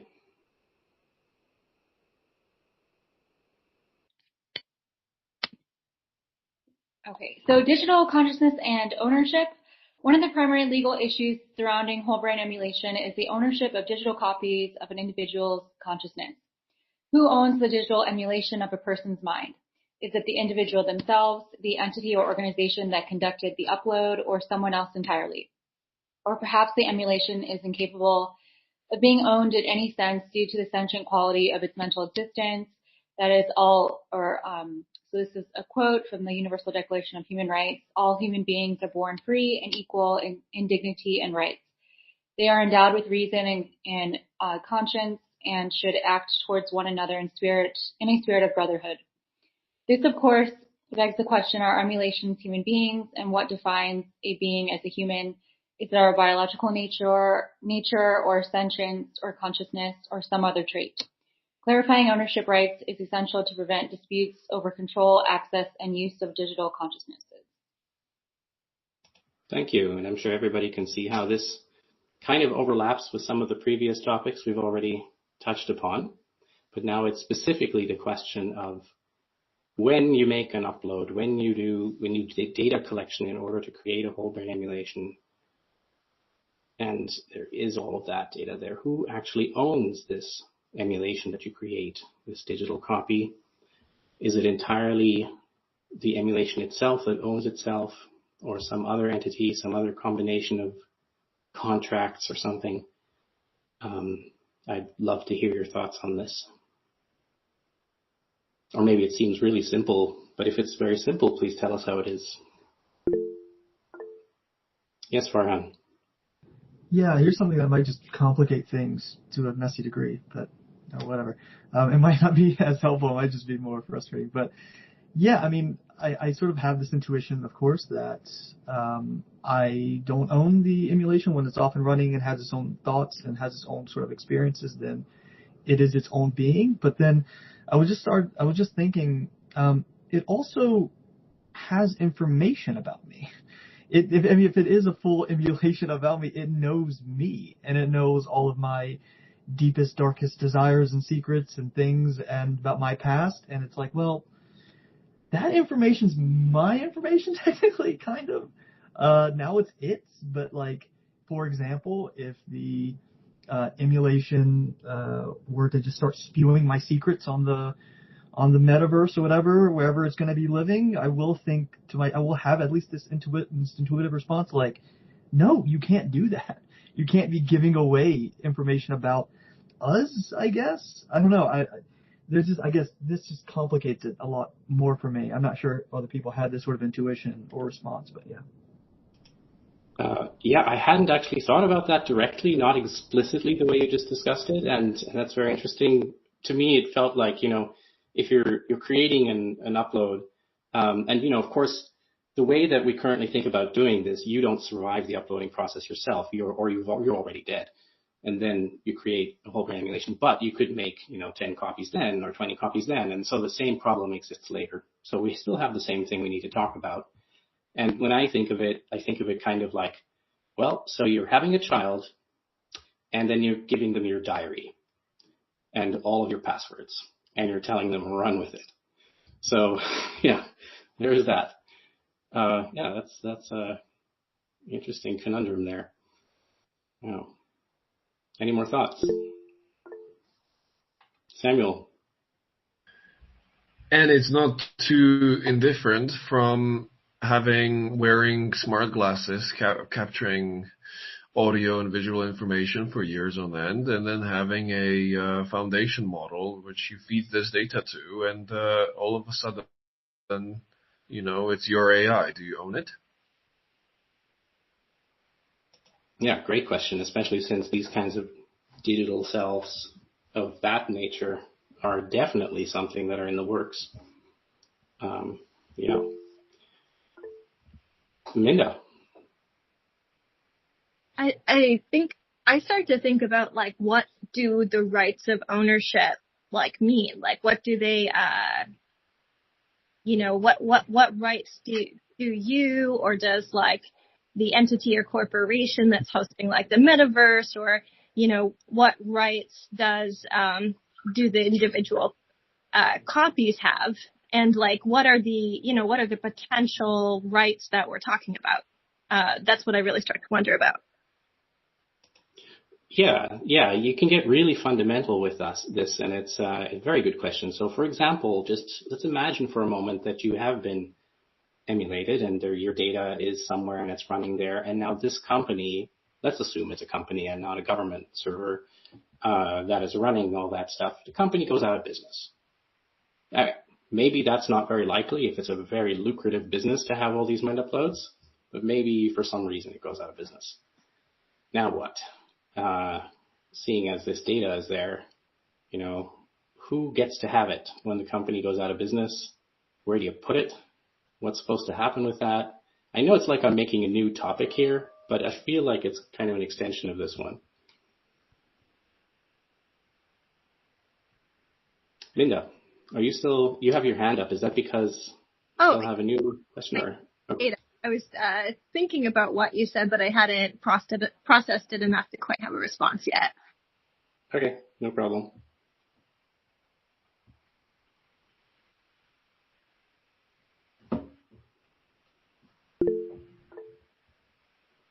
Bryce.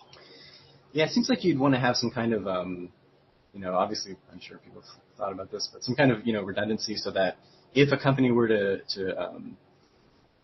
go out of business, that the data remains secure in some way. So maybe there's some kind of like a repository where you put all of this stuff where it's protected. It's sort of accessed there by companies that, all use this repository. That's where they store it. But the repository itself is protected so that when something happens, there's redundancy there. And that should probably be mandatory, right? That would be like a government requirement for running a server like that, I assume. Yeah. And then in that case, if the individual is gone from, whom the copies were made, then you do something like, the family has some kind of right to that information, the children have some kind of right to that information or something like that. Wait a second, let's back up here. So other people have a right to your own data? Isn't it just that you have to then have the right to be run on another server or something like that? Because we haven't really established this yet, but we have to tackle this question of them being individuals, these uploads. Yeah, if they're sentient and there's any kind of like consciousness involved, then they should be regarded as individuals, not just sort of information to be accessed by someone.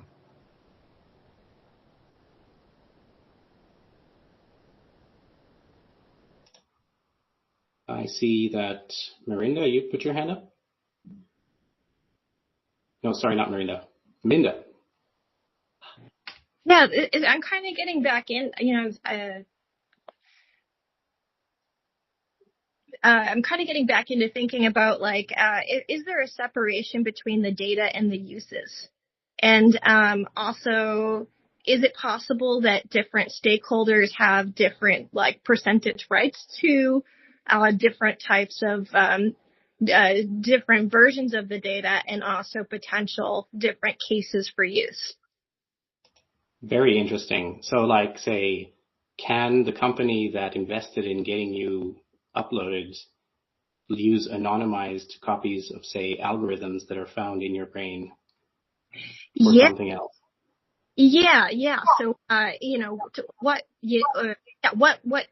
ownership, like what percentage of ownership do they have over your data? And what they have over for example, if there's coming back to one of the earlier arguments that were made, like the value of maybe everybody might be that each of us are unique and individual and have different, unique or you don't know in what individual you might find actually really interesting, thought algorithm. Mm-hmm.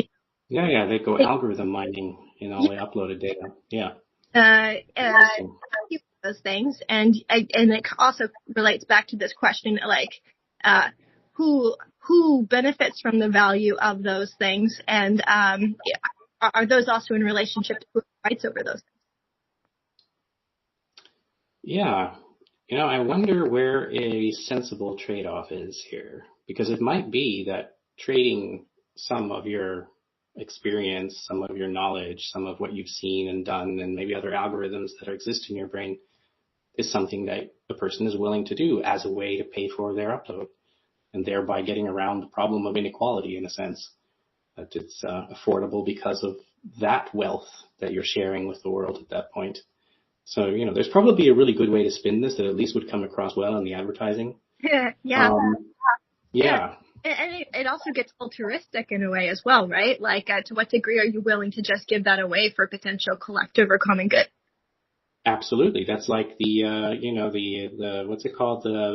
The George Church's public DNA project or whatever. I forget what it's called, but yeah. Where you open source your DNA. Yeah. The human genome. Oh, sorry.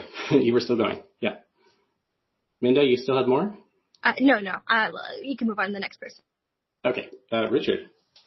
Okay. So I don't know if this is going to be a weird point, but I'm thinking instead of storing passwords, right? We are storing humans. Now, whether blah, blah, blah, they're conscious or not, whatever, not sure yet, but I'm storing these passwords. I'm able to store these passwords locally, or I can have a company store my passwords, right? So, would I be able to store my conscious people locally, and then would I?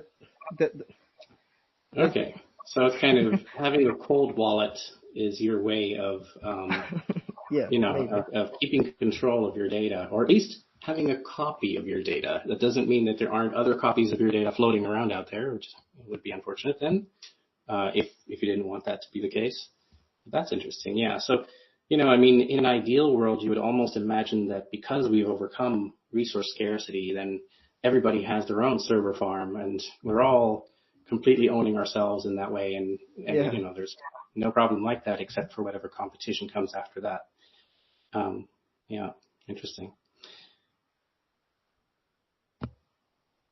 Any more thoughts on owning emulations? One thing that I'll just kind of poke you guys with is when people think about mind uploading and they see it as a way to benefit themselves, as a way to continue living or to carry on in some form, whether maybe it seems a little similar to having children or something like that, but oftentimes it's kind of like, I'm making my upload and then that's me. And then if I want to copy myself 10 times, they're all me. And then somehow we all merge back together again and it's me again, which of course assumes that all of those 10 copies would agree to do that if there was even a way to do the merger. They don't change their minds or something, because if they do change their minds, then what? Is it war? I'm kind of asking the question here. So, to think about the idealized version of mind uploading that you have in your mind when you think about it, and then this question of ownership, and whether you see any ways that you would deal with potential problems there. Deb? I think this is kind of inspired by your comment on the ideal version of mind uploading. I guess one question might be, who has criminal liability for deeds that your copies commit? Like, say, for example, your digital copy goes and robs a bank or something, then are you to be criminally indicted as well? If that makes sense. It makes sense to me, that question. And I would say, if I were the judge, I would say, if you made that copy of yourself so that that copy would go rob a bank, in other words, you guys came up with this together, then absolutely. But if not, then I have to give you the kind of leeway that I would give, say, twins who grew up together and like share an awful lot of their personality, but they're not exactly the same because they have experienced a few different things. But if it was, say, right at the moment of uploading, like you've just, or right at the moment of making a copy of an upload, now you have two individuals and one runs off and robs a bank, then I would have to conclude that this was already a plan that the two of you had, yeah. Not sure if you guys agree. Farhan. Yeah, I'm just sort of wondering in that case whether, for example, the digital police, there's like 3 copies, and one of the copies decided to run off and rob a digital bank, right? And the digital police have to call, they want to bring that in for questioning. And would I be called in? Could I be called in? I assume I'm one of the copies that didn't do the robbing, because I might have information where they say, look, sure, you didn't do it, but you know a whole lot about motivation and what you were doing and what you were thinking before at such and such time, right? You might have some ideas that could help us out with this investment. You have to be called in. You have to give us all this information about what your copy might have been thinking at the time or how they were thinking about all that kind of stuff. I sort of wonder whether, I couldn't, because the intuition is what we want to say is that's the other copy that did it. I'm not involved here, but I kind of wonder whether there may be some sense in which I could be called in. This is interesting for, say, the ethical framework on how society should treat uploads, because my first thought was, well, should he be called? Should you, the other copy, be called in to be questioned? Let's just say, well, it is currently the fact that if somebody commits a robbery, they will often question the family of the robber, because one of the things they might want to ask as well, you know him very well, maybe you know where he's hiding. I'm trying to catch this person. So it is normal to ask people who know a lot about this other person to bring them in for questioning, at least. Not to punish them automatically, not unless they're hiding that individual, unless they're aiding and abetting. But it's normal to question them.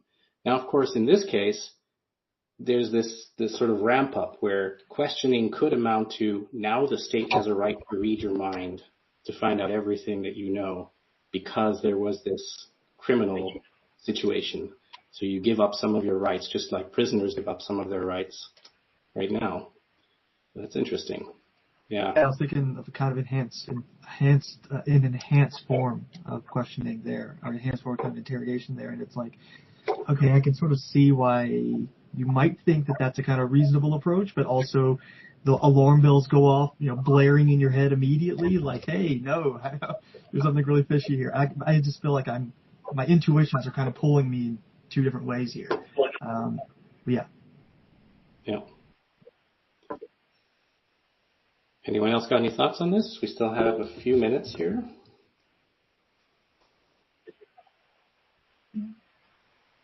Thomas.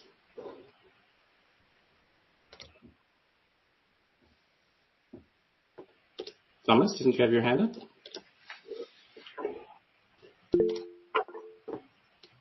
No. Okay. Oh, his microphone's broken. Well, if you want to put it in chat, you can do that as well, and I'll read it out. And in the meantime, Mirinda. Yeah, I think this issue of who'd be criminally involved if one of the uploads commits a crime. So how do you distinguish like the moral agent that is the original person versus the upload? Because the upload, say they commit a murder or something, but so they commit that criminal act based upon like the upbringing and the personality traits of the original person. So yeah, how do you distinguish between the different moral agents? Are they the same moral agent? in some sense, or are they two distinct moral agents and AI? So I think this is like a really fascinating philosophical question because the upload is committing some crime based upon the personality that was developed and the temperament and whatnot of the original person. So what is it that makes that person a criminal and not the original? Yeah. So, and I think the moral agent or moral agency, if you want to ascribe that to someone, this would be linked directly to, say, what we might be calling personal identity at the moment, which is another hairy topic that, of course, when you address that in mind uploading, we have a lot of, some people here have written about branching identity to kind of point out what that's like. If I'm going along the branching identity route here, then to me, as soon as, that's why I was saying if it's a little bit later than immediately after the copy was made, then you would assume that there'd be some difference. And so in some sense, they would no longer be identical, the same person, and then you have different moral agency.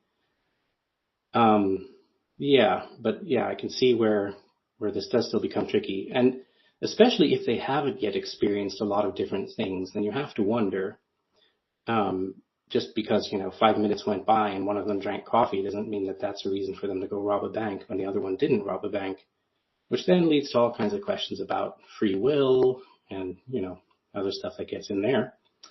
Because if we don't really have free will, because everything is either deterministic or indeterministic, and neither one of those really gives us a chance to do whatever we want, whatever. These are other questions, whole different philosophy.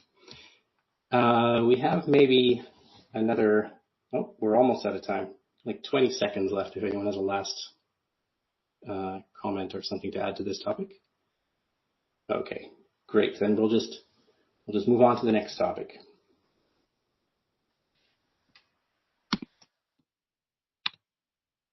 Okay, so the recent executive order, President Biden's executive order on AI safety.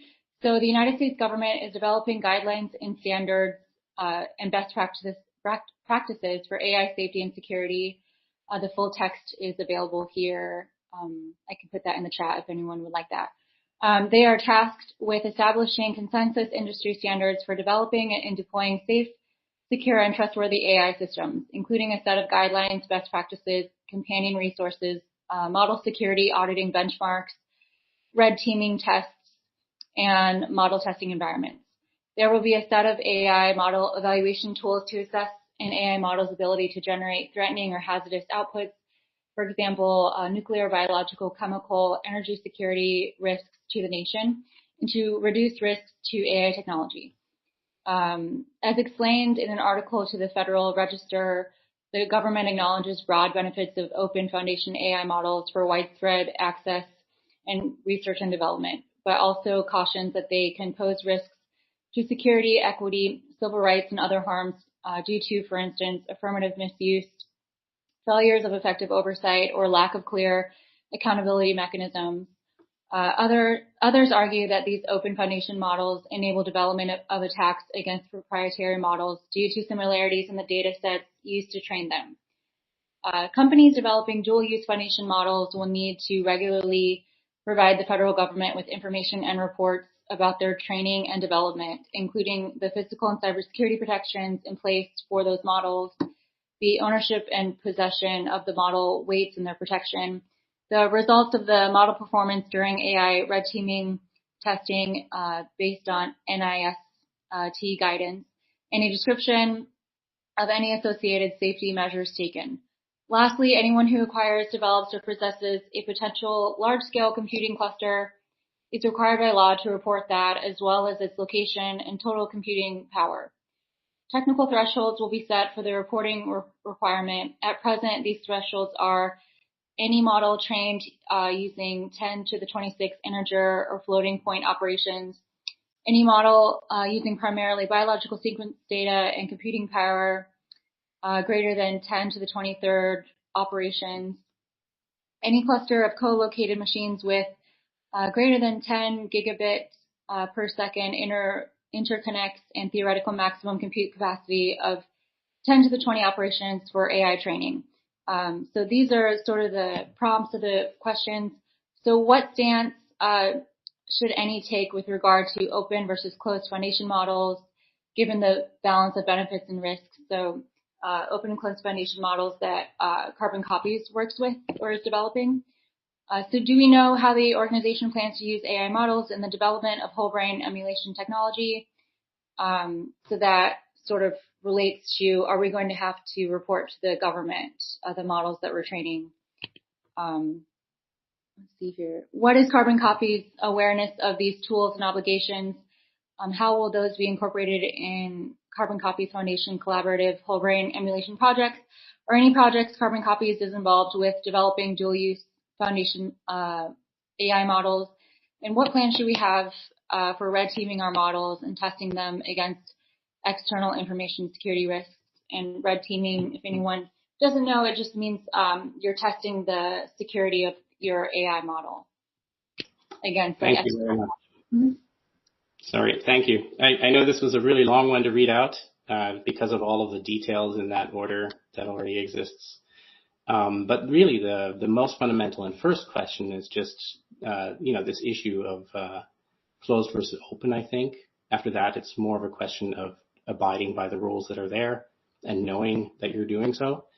But I guess the first question is not so much what is the rule, but what should the rule be, or do we agree with this rule that the U.S. has taken? Maybe other countries are going to do different things. So it's really a question of what should the rules be that protect us here? And yes, these were meant for AI, but they of course also apply to all of the machine learning that's going on in neuroscience. So open versus closed. And I had at first thought just, my default assumption is open is great, because open means so many eyes, you see all the problems, everybody's working together, more level playing field, not as many incentives for, some company somewhere to just take everything that they can and leave nothing for anyone else, just socially better in a sense.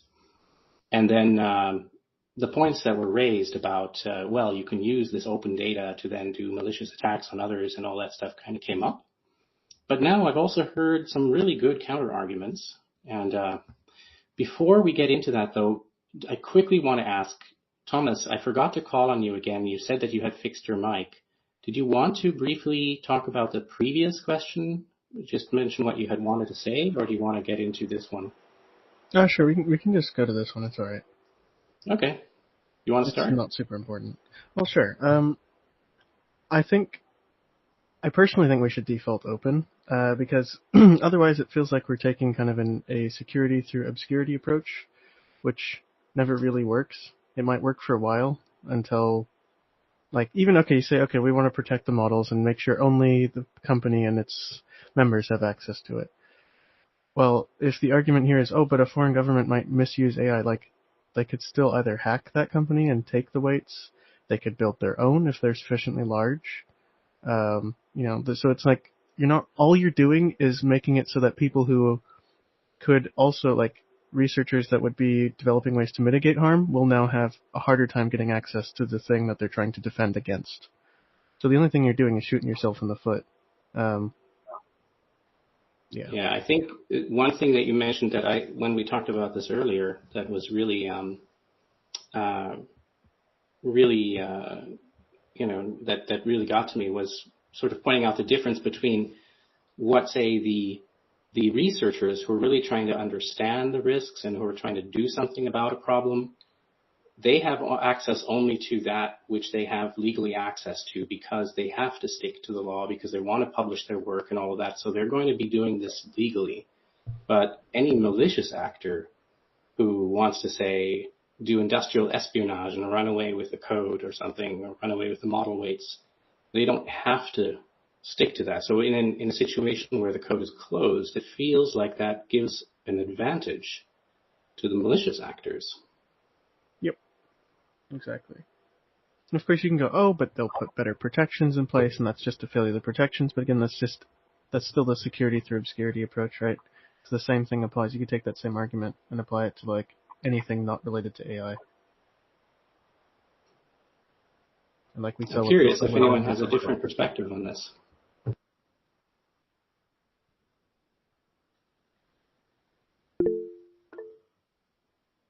Richard. I'm not sure if this is like a direct like one-to-one, but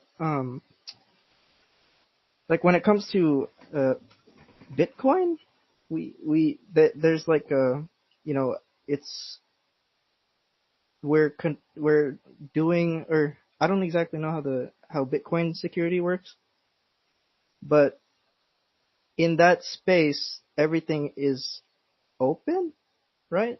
Or like the handshakes are open, and so it hasn't really worked out in that space that much to have that open floor of, and for some reason we have decided, okay, let's have our financial systems stay bounded with U.S. regulatory laws.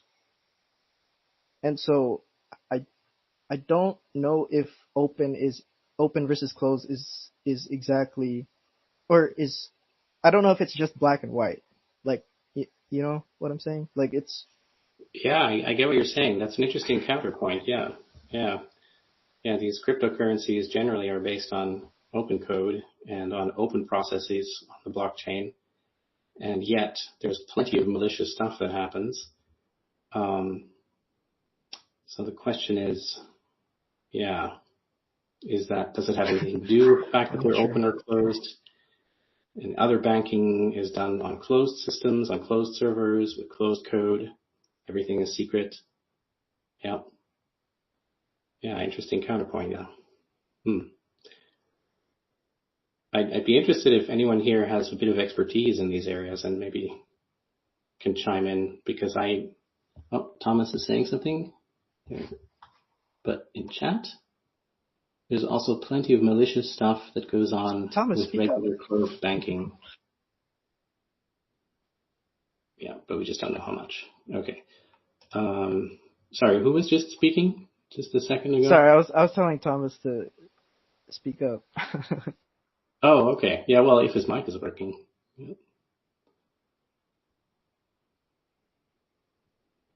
Yeah, sorry, I was just had a mouthful of food. Yeah, so I don't know if that's necessarily a counter-argument, because again, I'd argue that plenty of malicious things goes on in closed banking systems. We may not know how much of it goes on, right? The reporting requirements are different, and since it's all closed and opaque, stuff might happen that isn't reported, and how would anyone know about it? We wouldn't, right? So even though, yes, you can say there's a bunch of crime that goes on Bitcoin because it's open, people can trace it around, that kind of thing, sure. And to be fair, I'm not arguing for cryptocurrency. However, I would also say cryptocurrencies and open models are very different. I would argue models are closer to large code bases and that type of thing, which is not just moving around money, you know. Okay. And open source projects like Linux and that kind of thing, you tend to see that sort of collaborative behavior. I don't know how you can really collaborate on money. Like, it's not really something you can contribute to other than, you know, giving people money, moving it around. It's, you know, it's kind of a different thing. If that makes sense. So you'd say it's more like openly publishing research because the research was funded by, tax dollars, that sort of thing. Yeah, I guess it's closer to something like that than, yeah.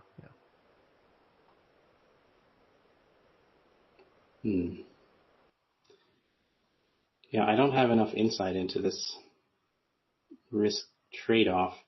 My gut feeling says open, but I can't properly describe that besides that issue of, well, in the open case, everyone can see it. In the closed case, only those who create it and those who steal it. But yeah, not sure.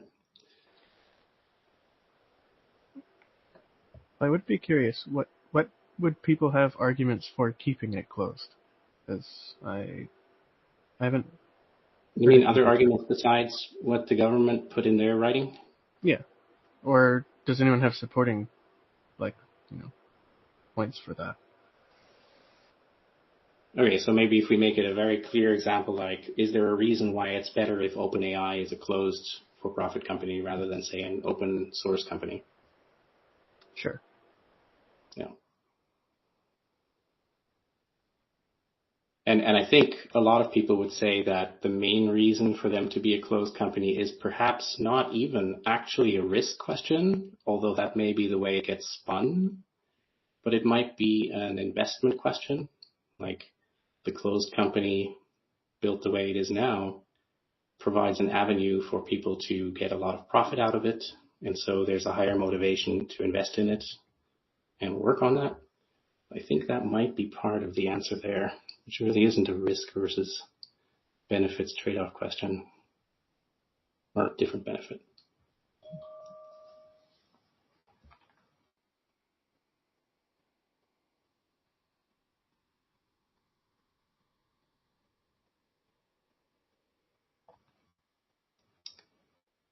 Right, does anyone have anything else they want to talk about this question, about this topic?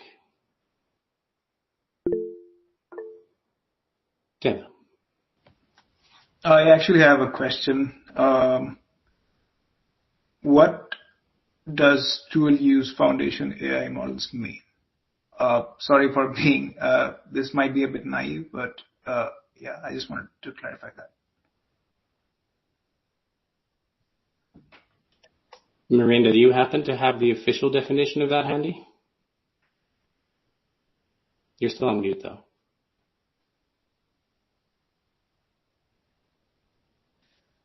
Hang on, I will find it. Okay. Okay. I mean, if it's just large language models that are used in chatbots, I guess open versus closed, I would say a lot of, like, from what this is not my opinions, by the way, this is what I've read.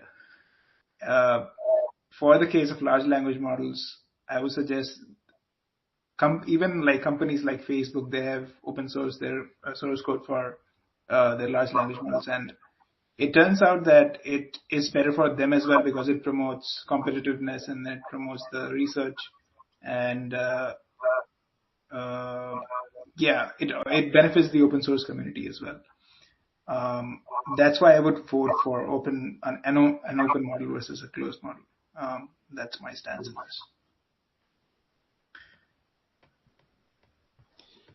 It looks like both Richard and Mirinda found definitions of dual use foundation model, which, as I'm reading it, to me seems to just mean a model that wasn't built to be able to carry out just one task or carry out one thing, but something that can be applied to multiple purposes. So it's not really dual, it's more like multi, at least the way I'm reading it. Am I reading that wrong? Does anybody know?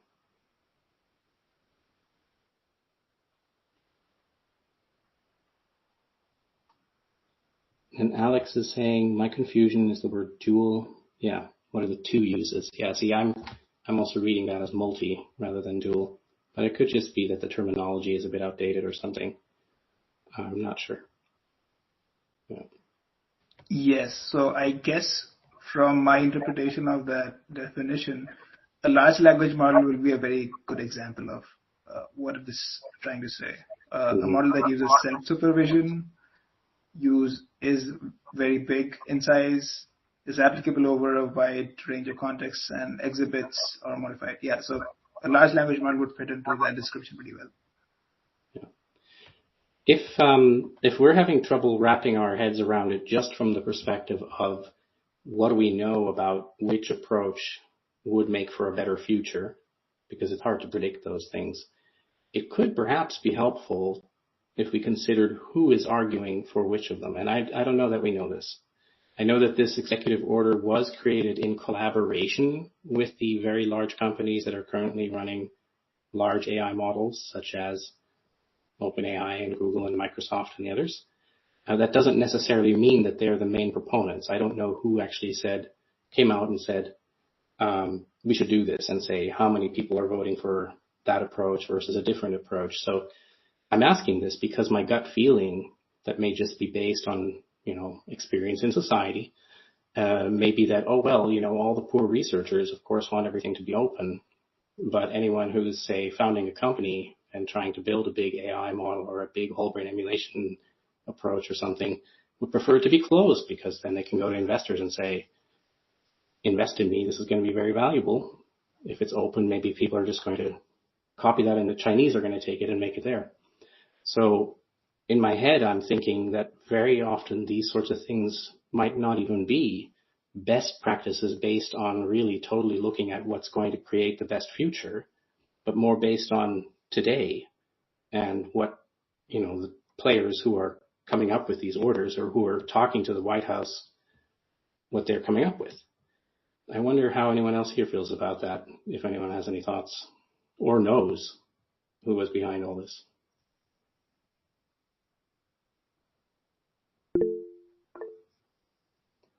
Yes, Richard? I think they had a big meeting with all the AI CEOs, and then they came up with this executive order. I think that's what happened. So I guess this is company, or the government didn't really decide, or like the government like agreed, but like they're just like yes, that's what it should be from the companies. So I'm not really sure. Yeah. Yeah. Okay. I'm really curious if other countries would come up with the same kind of executive order or a different one, or wouldn't have one, say the European Union, or maybe they have one and I'm just not aware of it. So maybe Samuel, you might know that from your European and UK experiences. Yeah, I'm afraid not. I don't know if there's an equivalency.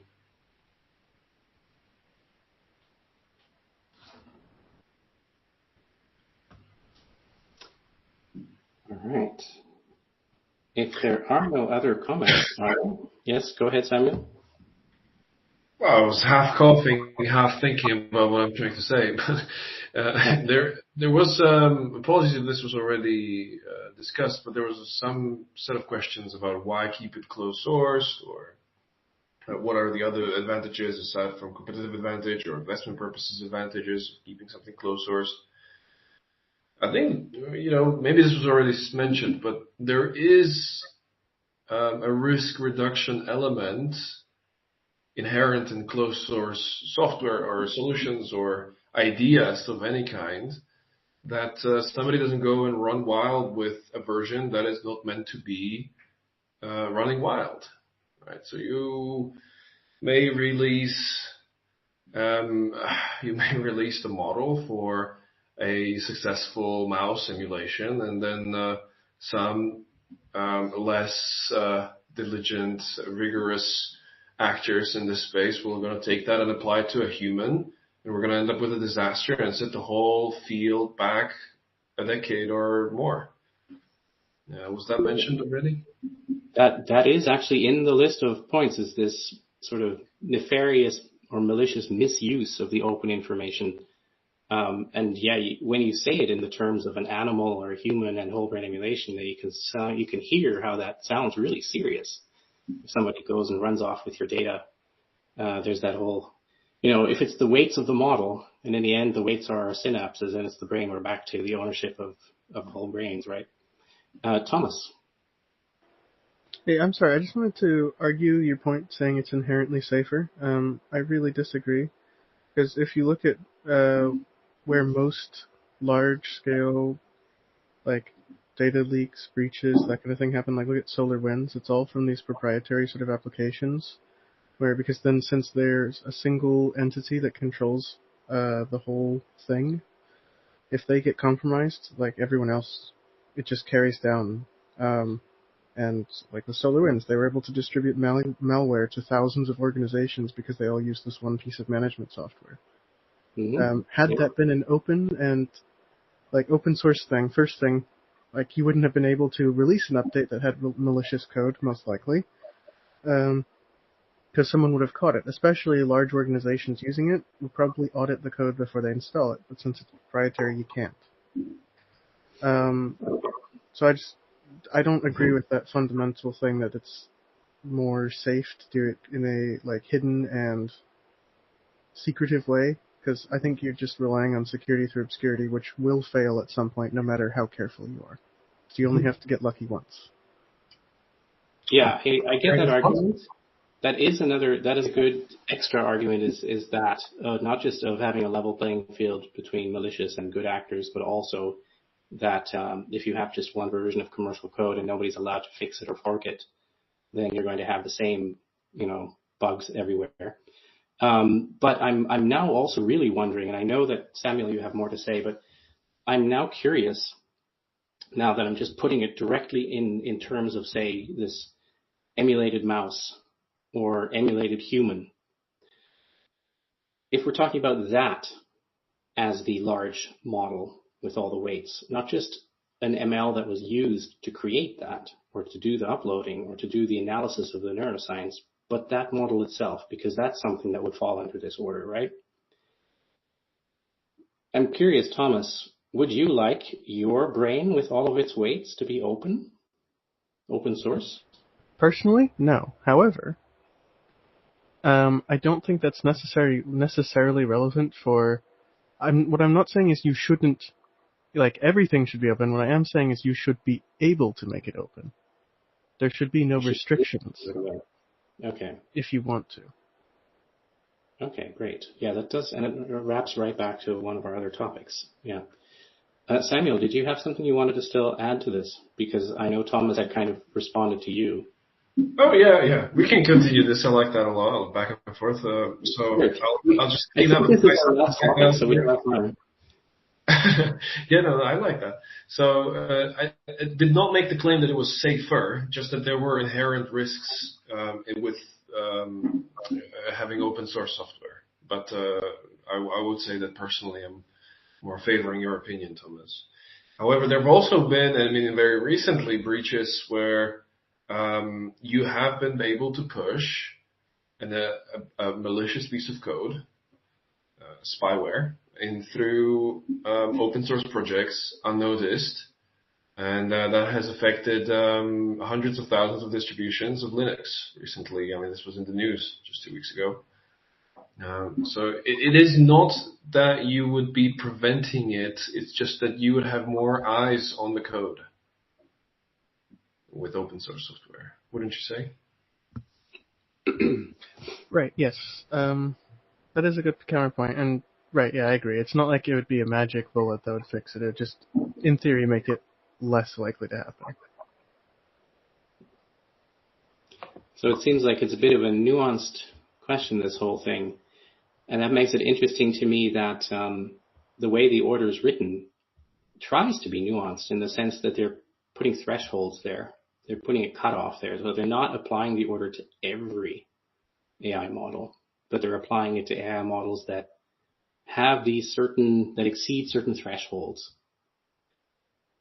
And now the thing, of course, where we're looking at it and going, wait a second, this could apply to us, is that the types of ML that we might use to analyze brain data might exceed those thresholds. And almost certainly, some of the early uploads would, because before we learn enough about the brain to really, make very efficient code, you're going to have a very, very large code base, and it'll look a lot like an ML model of sorts with a whole bunch of weights. So this might apply directly to a brain, which would then say, it's not the version of the world where all the brains are made open. It's the other one where all the brains have to be closed, so that Thomas's desire for you to be allowed to make it open wouldn't apply. And then there's the reporting function. I'm also not 100% sure that the aspect of it having to be closed, that was a real dictate, or if that's just a preference.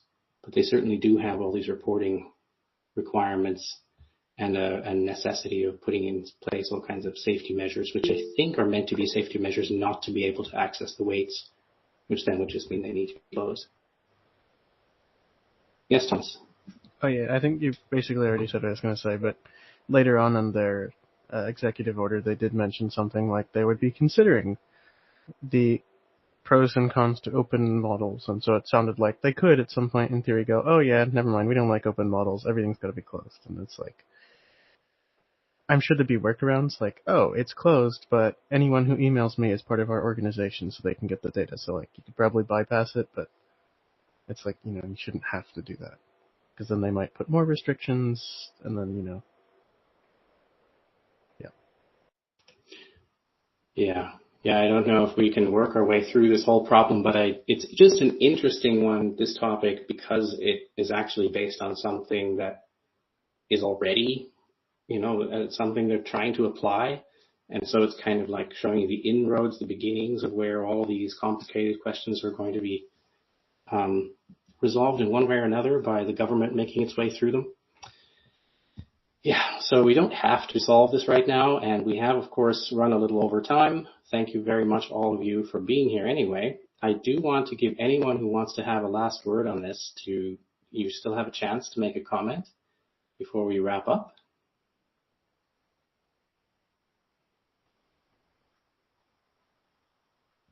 I'm guessing this means we've all had our say. So again, I want to thank you all for being here. And I'm going to stick around a little bit just in case anyone wants to stick around to prod me with some suggestions about, I really didn't like this format, this is terrible, or something like that. You can just tell me, because as you know, this is just our first attempt at something like this, and our next one is going to be the one that is run by Anders Sandberg, and we will have a number of experts in different fields participating, and I assume that our topics are going to be different as well. Or maybe not. Some of them might be the same. Thank you. Thank you very much. What an amazing event. Thanks for joining. Thank you.